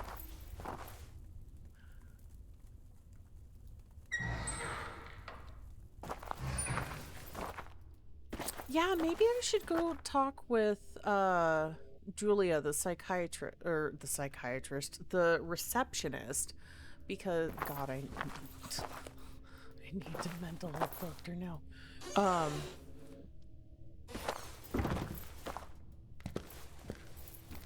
Let's see. Yeah, maybe I'll talk to her and see if she has more info for me at all.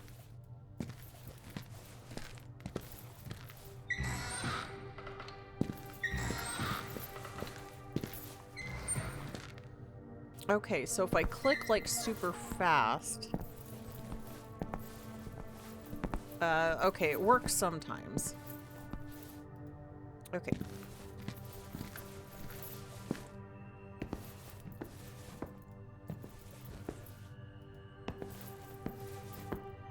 Hello. Do you have more information for me? One more thing, Julia. One more thing. Okay. Do you know why the Institute was shut down in the first place? No, not really. I remember reading that it was quite sudden. It was all over the news back then, but the controversy died down quickly. Were you here when that happened? I'm not sure. I don't think so. It seems like it was a grave matter. I'd have remembered about that. Anyway, it's old history now. Yeah, I guess so. Have you heard anything about underground tunnels? That sounds spookier than it is. Underground tunnels are very common in mental hospitals. How so? Well, not in this particular single building layout. Modern mental health institutions have a whole different design, which is what they're planning to create here. They're comprised of a series of smaller buildings, and underground tunnels connecting them are not uncommon. Wow, you learn something new every day. There might be a patient called Bertrand who used to be at the Institute back in its heyday. There's Leonard, who seems to have been here forever, but I wasn't aware of any Bertrand. Still, this is quite exciting. If you say so. I have nothing else to say about this. Fine by me. If that's all, I'll get back to work. Okay. I don't think we have anything. Thank you for being... This topic is giving... Yeah. Okay, Is there anything you can tell me about Dr. Hanwell? Well, he was an authority in the field of mental health. He basically built this whole place from the ground up. Oh, I have the key ring. Wait a minute. Oh, I think they said that the key ring didn't have the key to Dr. Hanwell's office. You know what? Fuck it. I'll go. What a remarkable I'll try. accomplishment. But there's little information about Dr. Hanwell himself. He wasn't keen on giving interviews or showing himself in public. Only those who are closely acquainted or have been treated by Dr. Hanwell can claim to know him personally. Yes, I did get into the library. That's where he was having significant issues saying words. A notable celebrity indeed. That's all for now. I'll be back. Well then. Hey, TK, hello. Okie dokie. Okay, so gonna cut through the courtyard and go upstairs. And then see if I can get into Hanwell's office. Because I feel like I've been doing a pretty okay job of checking things thoroughly, but I may have just missed, like, if his key isn't on this key ring, I may have just straight up missed it somewhere.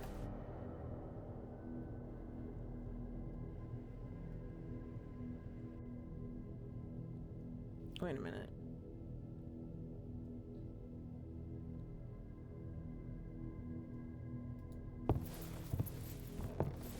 Isn't it down this way? No, fuck. God, I am the worst. BB's GPS is recalculating constantly. Keep going. Okay. Still locked, but whatever's beyond this door feels important. Can I get the key ring out? Can I? But I have key ring. Uh-huh. Can you? Okay, yeah, it wouldn't unlock it. Okay. Fuck. Fuck-a-doodle-doo. Okay,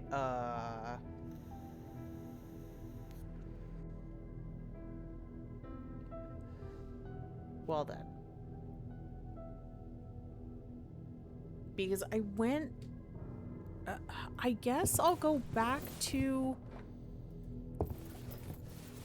the men's wing and see, and just try the key ring on doors and see if I can unlock any of the doors of the patients, because like it sounds like I need to find the music box and I need to get to like either go and talk to the violent patient, the high risk patient, or calm him down enough to get access to his cell.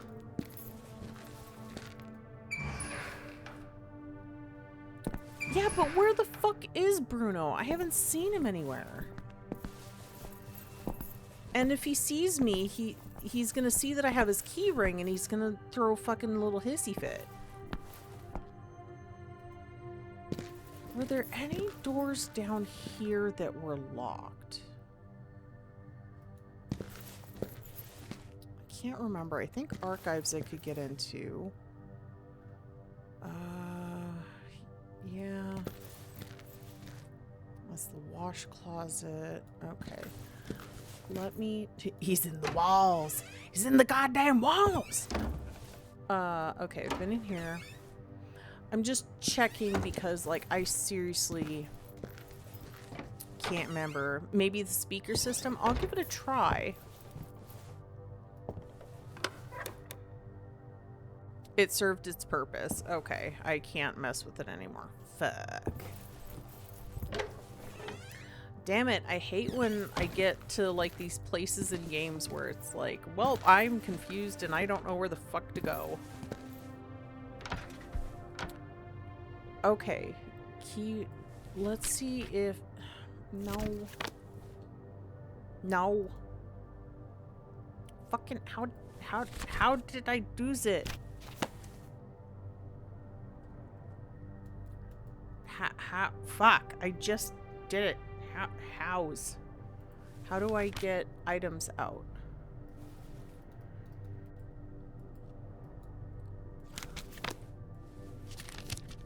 No, that pulls up the notebook. I literally just did it. Why am I...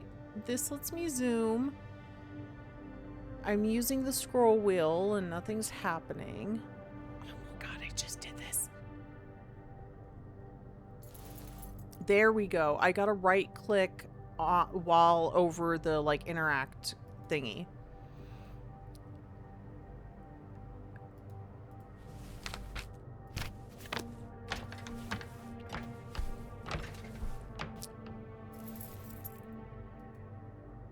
I couldn't use any key here.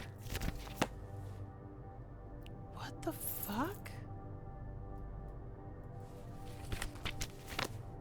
Do I need to be looking at the, like... No. It only lets me pull up items. Stab it? Fuck it. No, I could have hurt myself. Wasn't necessary to paint that.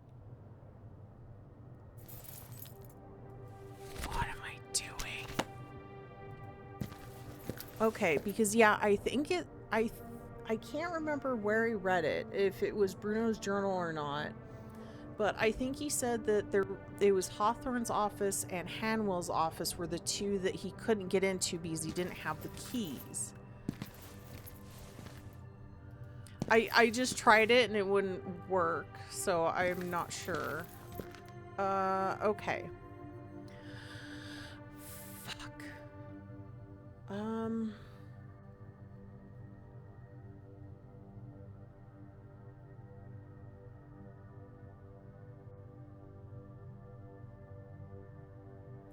I guess let me go back down to the spoopy place. If I can stop recalculating. Maybe you can somehow move Leonard with the crayon?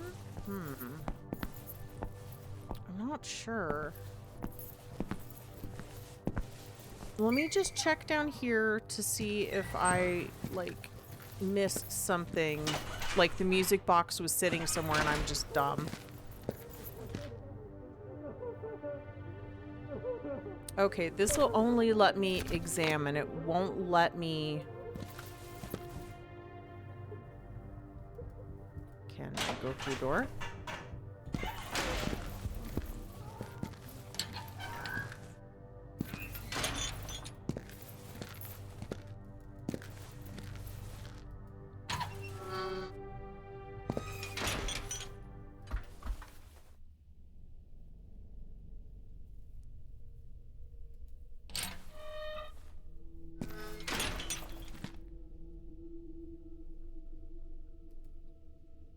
Yeah, the shelves were empty and full of dust. What the fuck? Okay. Okay. Give Lenny the tiny horse figure? I couldn't pick it up, though. It just let me look at it. Fuck. Like, there was... One of the legs was replaced by a nail, which I thought was interesting, but it wouldn't let me actually... pick it up.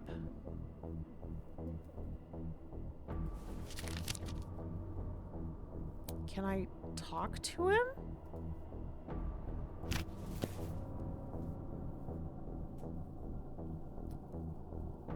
The nailed padlock, lockpick? Maybe? Oh, you use the crayon. Well, here's the thing, is that like, on the high-risk patient's door, it's just giving me the option to knock. It's not... Yeah, I wasn't desperate enough. God damn it, stop it.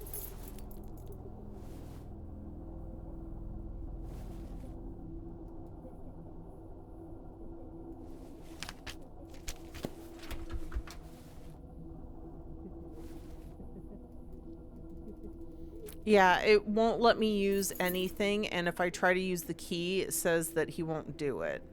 And if I knock on here, it'll make him come over to the door, but, like, I can't talk to the guy, and I can't... Oh!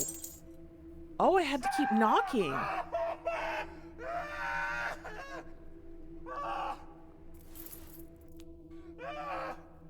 You want the keys? Okay, so I need something to calm him down. That wouldn't do much good. Stabby, stabby? Aw, damn it. Okay. So none of the items I have will work. But now he's, like, losing his shit. Okay, walking away from that. Walking away from that. I'll go look at that little, like, horse figure again. But I don't know, because, like, I thought the same thing, that the nail that replaced the leg would be useful for something, but...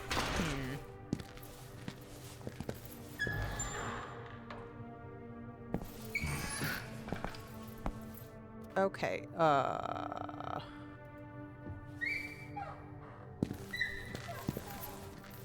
Yeah, that he broke through the reinforced safety glass. Yeah, it's like, what the fuck?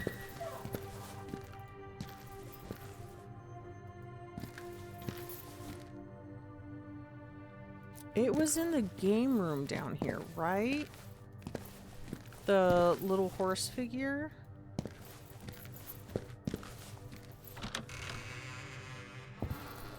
Yeah.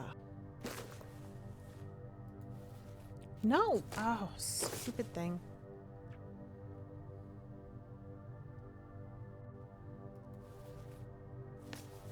Yeah, anytime, like, it'll let me click on it to pick it up, but anytime I click on the figurine or the little toy itself, it won't let me, it just puts it back down.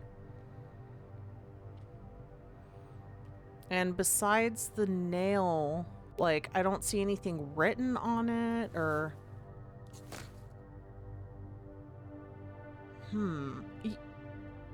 Can I use the crayon on any of the papers or something?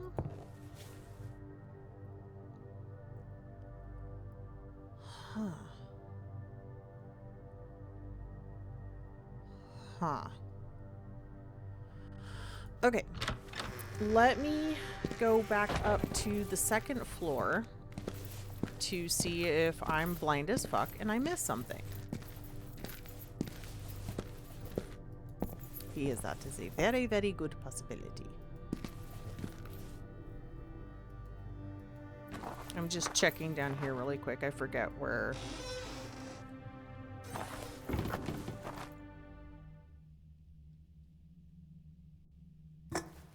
Yeah. Oh, God. Point it right at my face. That's smart. Okay. I can look at that, but I can't do anything with it. Okay. And that's just down that way. Okay. Back upstairs.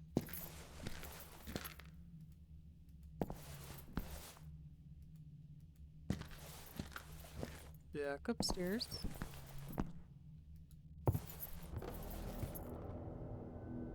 Okay.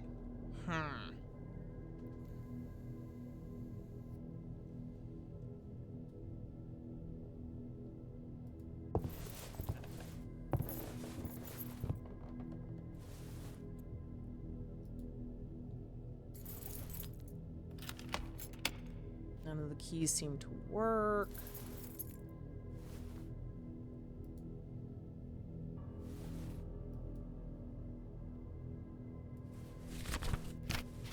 Okay.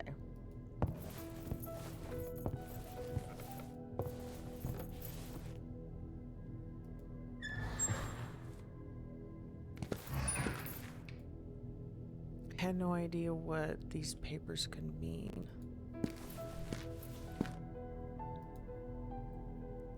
I like have a feeling I missed something in here, because also in the museum it would let me look at like different bodies, or sorry, different like organ samples and stuff, but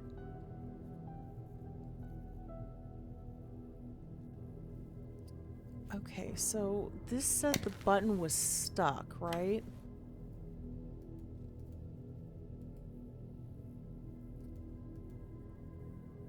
Okay, lucky the power was on. Should keep it that way. I can't look at or mess with that. There's no way I was opening this.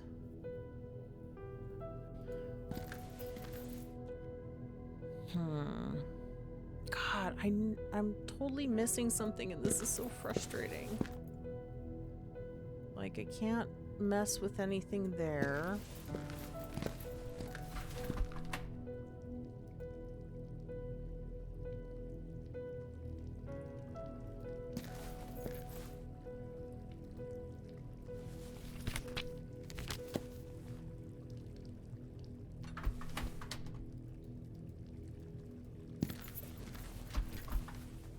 Yeah, it says that like stuff is locked up or stuck. I'm trying to remember if there was like another locked door somewhere. stuck a button needs knife. I tried that. It wouldn't let me pull out any items. The only time it'll let me like pull out an item and try to interact with it is if it has the icon of the hand with the wrench. If it's just the hand, then it's like, oh, opening a door or like interacting with something. And if it has the magnifying glass, it's just to examine.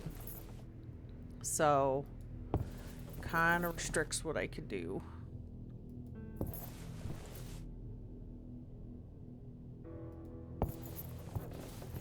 Okay, Lenny is still there. Maybe I talked to Dr. Miller more? There's something in the lab that I missed? Oh.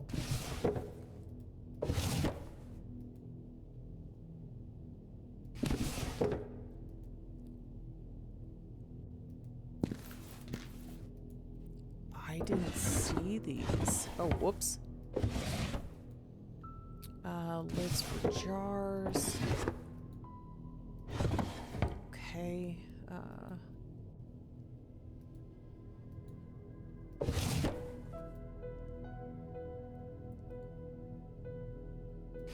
Like something out of a horror movie.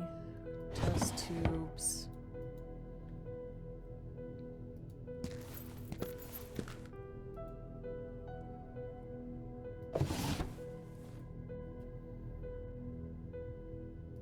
Okay, red liquid.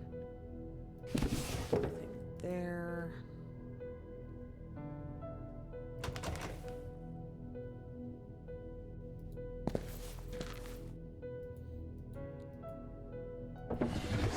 Please tell me there's something in one of these somewhere. Return to sender.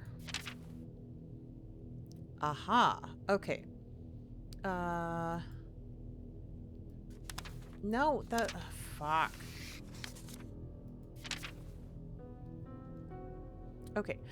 My dear Walter, grateful as I am for your kind invitation, I still have certain matters to attend to in my homeland, which prevents me from engaging in such a long trip, at least for the time being.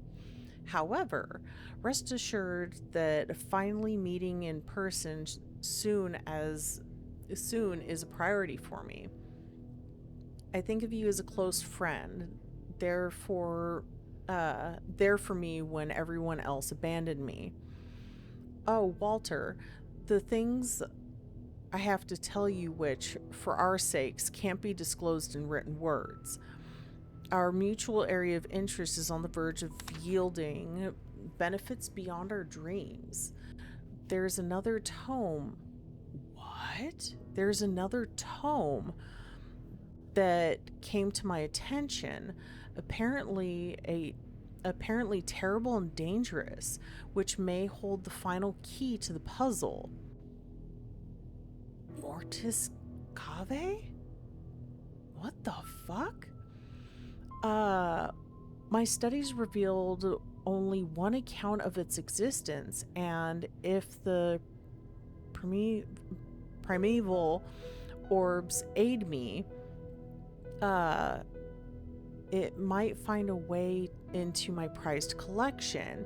In any case, I wish you favorable kismet in your research. Your friend A.M. P.S. News of the deplorable situation in which your institute finds itself reached me. To state the obvious, I support your work without reservation. I trust that all individuals spreading malicious lies will be brought to justice. Our way may be disapproved of by the blinkered peers of our era, but we are making strides towards a new age of science. In due time, our undertakings will be celebrated and historians will acknowledge our achievements.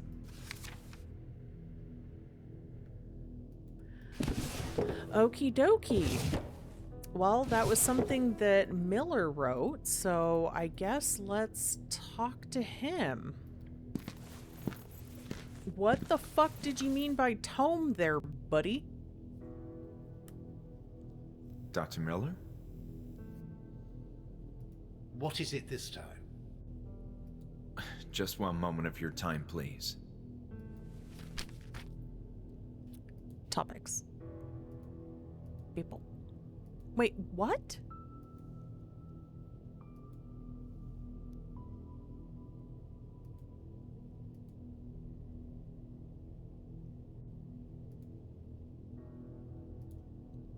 It's odd that you were such a close friend with Dr. Hanwell, yet only exchanged letters.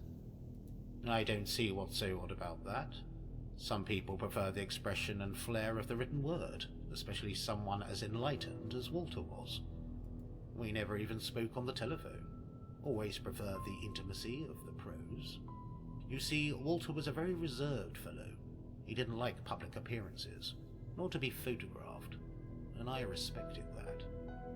In a way, it made our relationship more intriguing. We connected down to the purest level, our thoughts. About this... We have said all there was to say on the topic.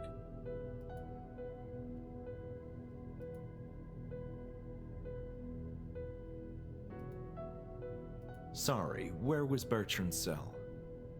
As I told you, I don't know the exact cell number, only it's the same one where he used to be. All right.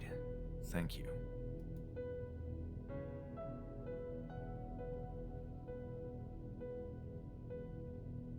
Just one more question about... Why are you so interested in learning about the past? Well, I was here in the Institute around that time, but I don't quite recall all the events that transpired. Those unfortunate circumstances deeply affected me, and I must understand why. What was your role in the Institute? I used to be with patients most of the time. Yeah, that's one way of putting it. This is all becoming a waste of my time. What was the question? Were you acquainted with the Institute back in those days? Only tangentially. This is my first time here. All right. And that concludes this conversation. Fuck, dude. Thank you for your time, Dr. Miller.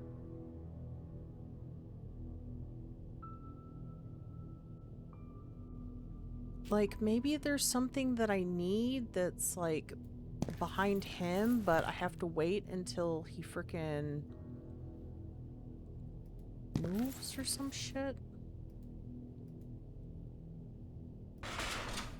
Won't open. Okay. Can I exit this, please?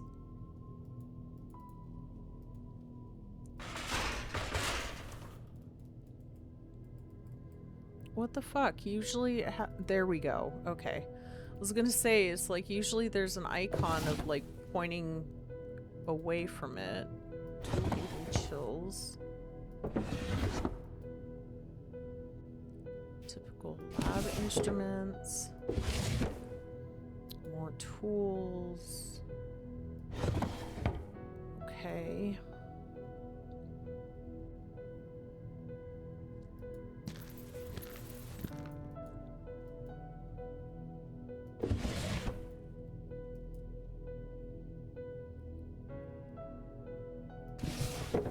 What's with all the red liquid? Trays. Test tubes.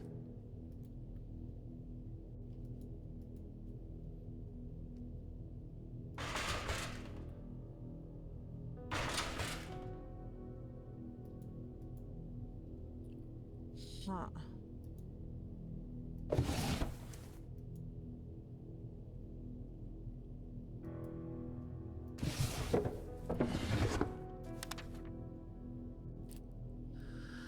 Oh boy. Okay. The influence of Ambrose Miller. Another notable chapter in the Chronicle of Hanwell Mental Institute involves the cordial relationship that developed between Walter Hanwell and Dr. Miller, a renowned chemist researching experimental drugs. Oh, that's why he's messing with chemicals. Okay. Dr. Miller first achieved widespread fame overseas due to his involvement in the standardization of clinical drug trials, including the use of placebo-controlled and double-blind tests. Regrettably, Dr. Miller's accolades came to an abrupt halt after the devastating thalidomide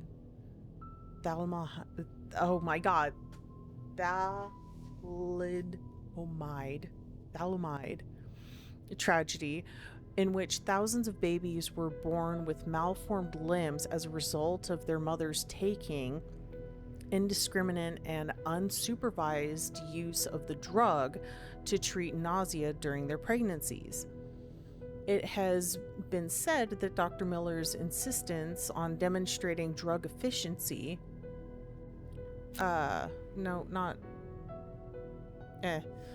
with no regard for safety played a significant role in the dark chapter of modern medicine, since his insistence that patients adopt the use of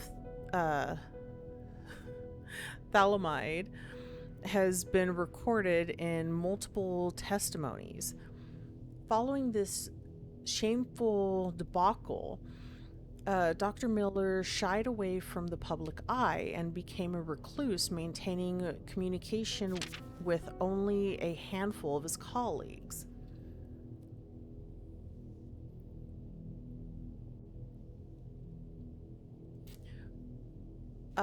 It was during this quieter phase of his career that he began to exchange a feverish stream of missives with Dr. Hanwell. No one knows the exact nature of their ardent debates.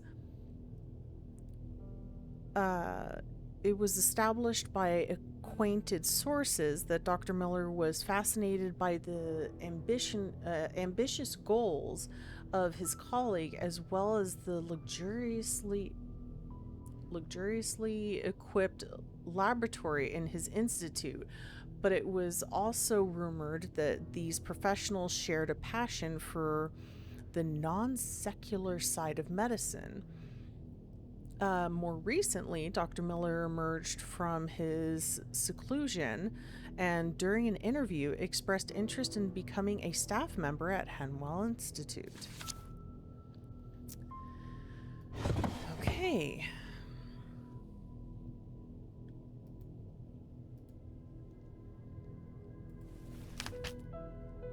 That's not what I meant to open. This is what I meant to open.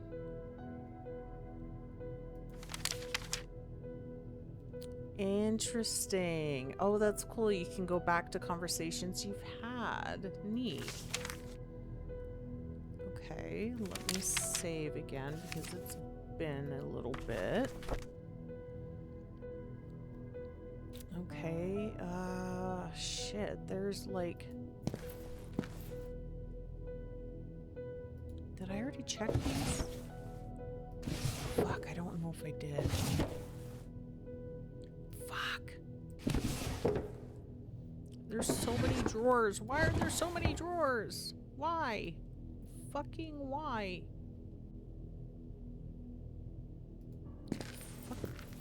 What the fuck? Okay. I'm a tumor, I'm a tumor.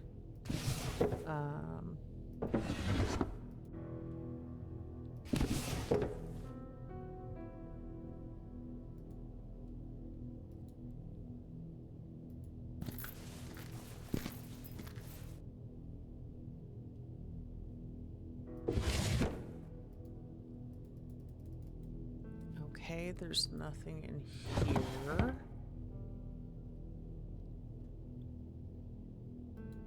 Did I...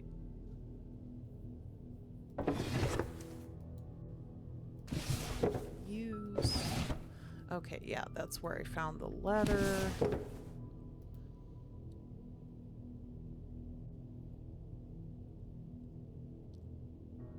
Did I get Bertrand's case file? I think so. Wasn't it like right next to the projector? I'm pretty sure I read that. Let's see. Okay, resume save achievements. The only thing it'll let me look at is previous interviews. Would that have had his room number? Oh my god. Motherfucker. Okay, I can use something with the rat. Can I stab the Please rat? don't touch the equipment. But stab me. We have expensive things in here. Stay away from that. Okay. Guess I need something else. Well then, let's go to look at that document. And then figure out what his room number is.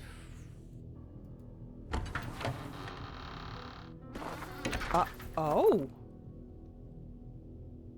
Solarium used to be clean, peaceful spot to relax. Now it's melancholy.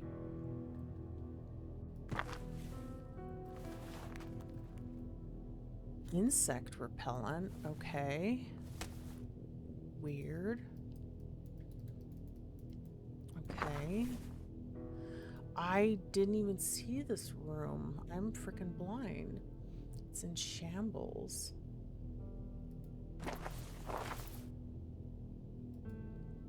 A large hole in the roof didn't precisely convey a sense of security.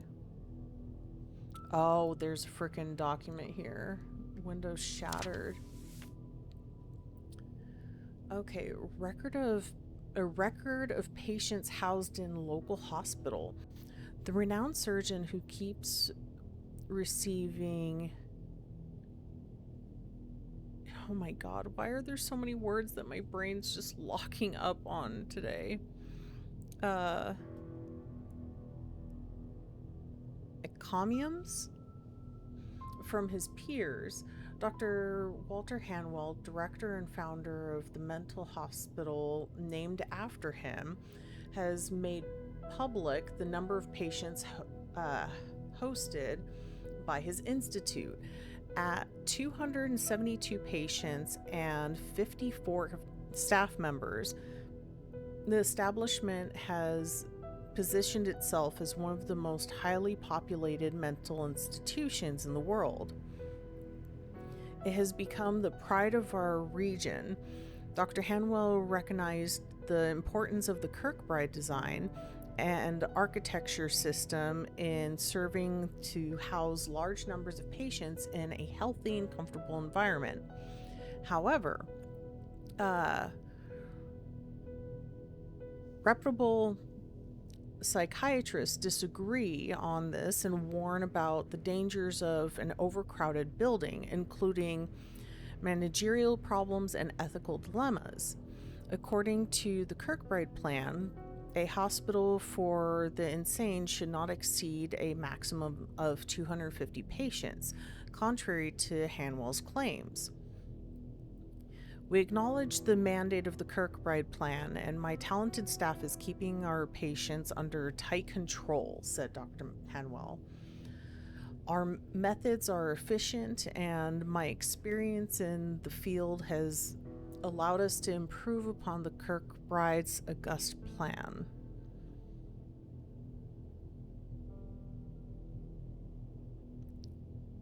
Been there, Dan that? What the fuck?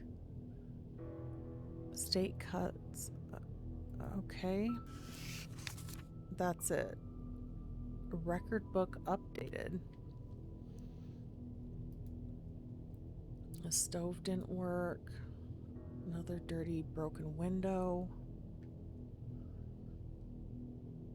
God, there's gotta be something else in here besides just a document.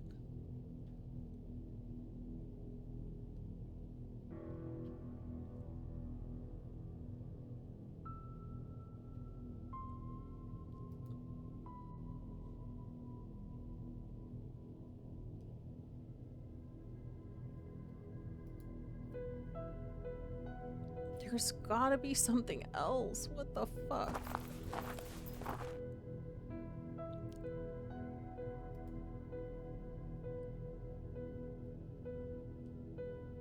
Okay.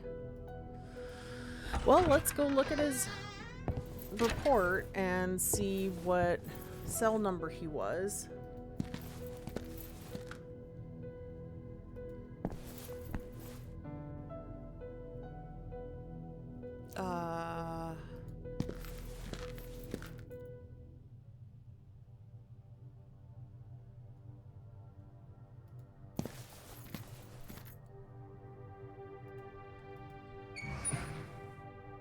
Yeah, I gotta go through here. Or wait, no. Fuck. No. I'm going the wrong way. It's like right down here, I think. I think it's that door. This door? Yes. Okay. Okay. Here we go. 102A. Okay. 102A.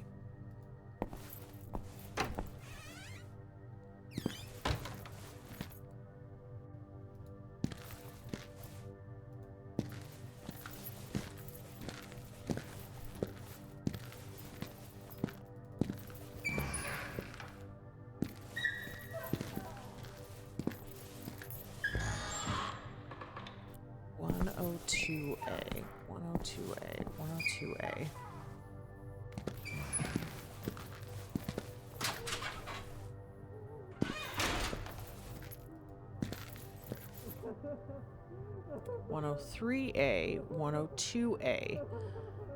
According to my findings, this is cell. Did I seriously just like look at just this door and completely ignore this door? I hate myself. Go to the keys. Fucking fuck. Shut up, Zai. Shut the fuck up.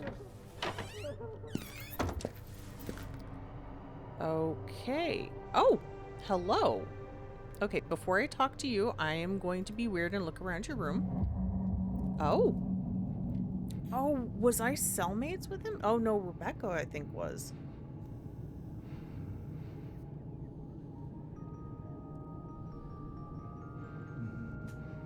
Oh.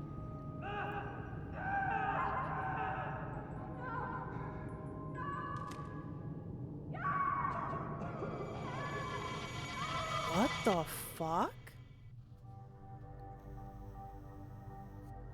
Another vision, but with a clearer sense of purpose.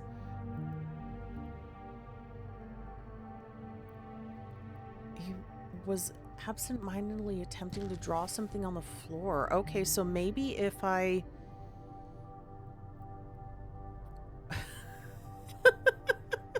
It's right too loudly.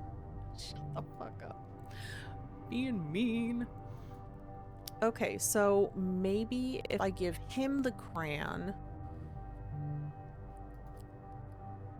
switch is damaged. Okay, I'm just checking around everything before I talk to him. Some children's books that seem to be scattered on under the bed.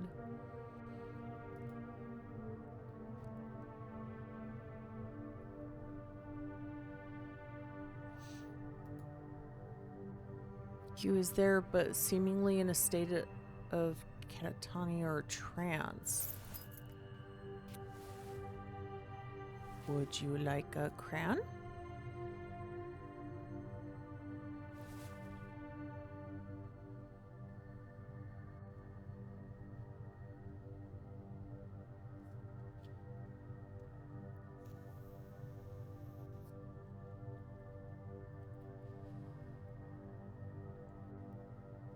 Oh, okay, now I can actually talk to him.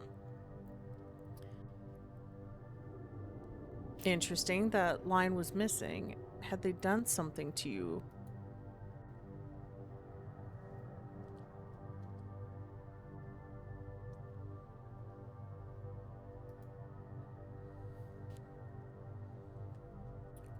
Okay,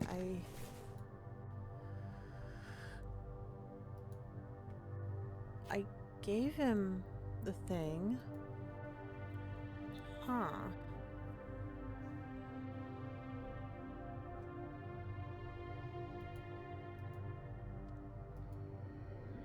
A nurse had played the music box, which caused him to draw something on the floor. Yeah, but where the fuck is the music box?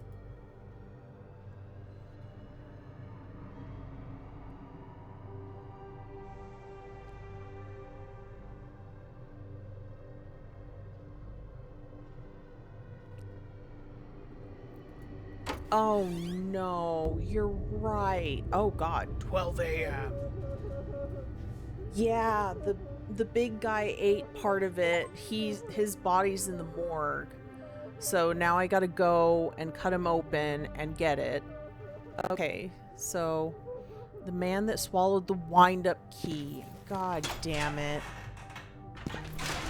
Yay, progress.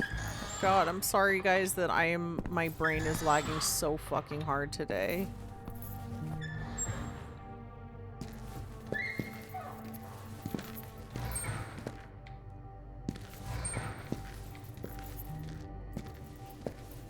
Okay.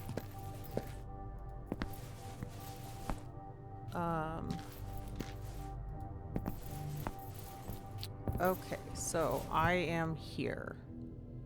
I need to go to the morgue.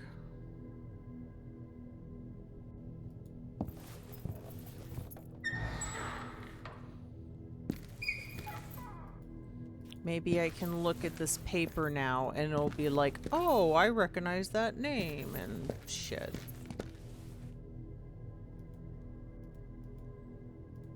God damn it. Motherfucker. Like, I know what I need to do. Okay, it wouldn't let me interact with the table before. That's new. Maybe it'll let me do something over here now.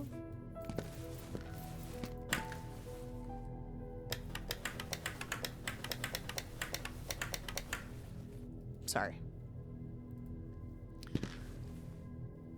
Okay, so yeah, he was in this one. Fuck, I can't. Ugh.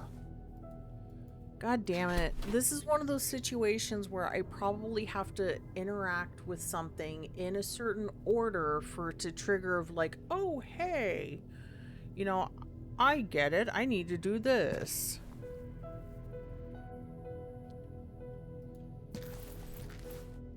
Have you seen his file? You gotta open the rest? But I looked at all of these. I looked at all of these, and the few that had bodies in it, he had the same reaction.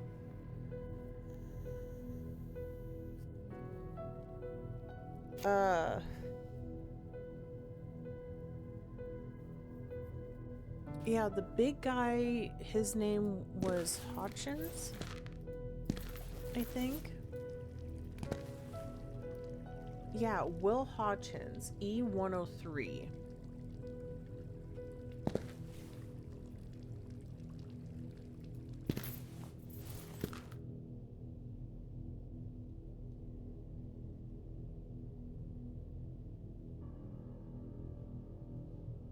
I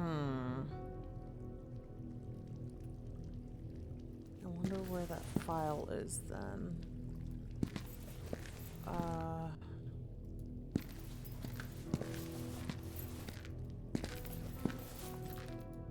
Maybe it was in the museum?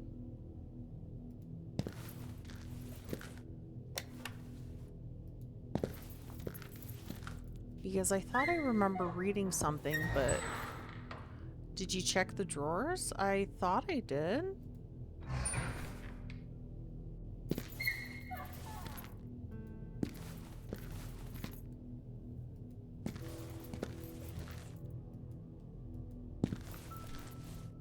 Yeah, I thought I checked all of these.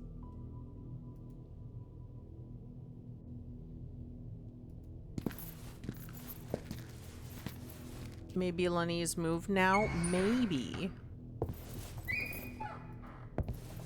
Oh, whoops. Let me see if he's moved.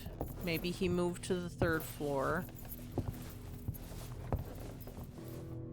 Aha, he has moved.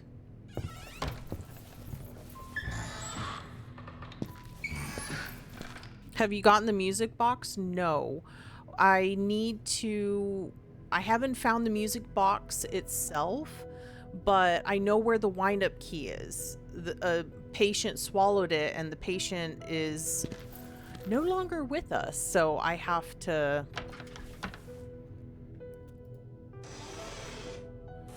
Cross from psychiatry.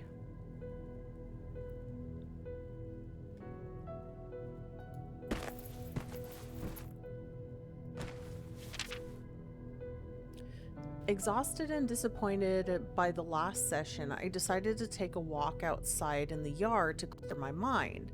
It was a sunny afternoon, more peaceful than usual, with patients aimlessly wandering on the grass, all of them lost in their own absent-minded business.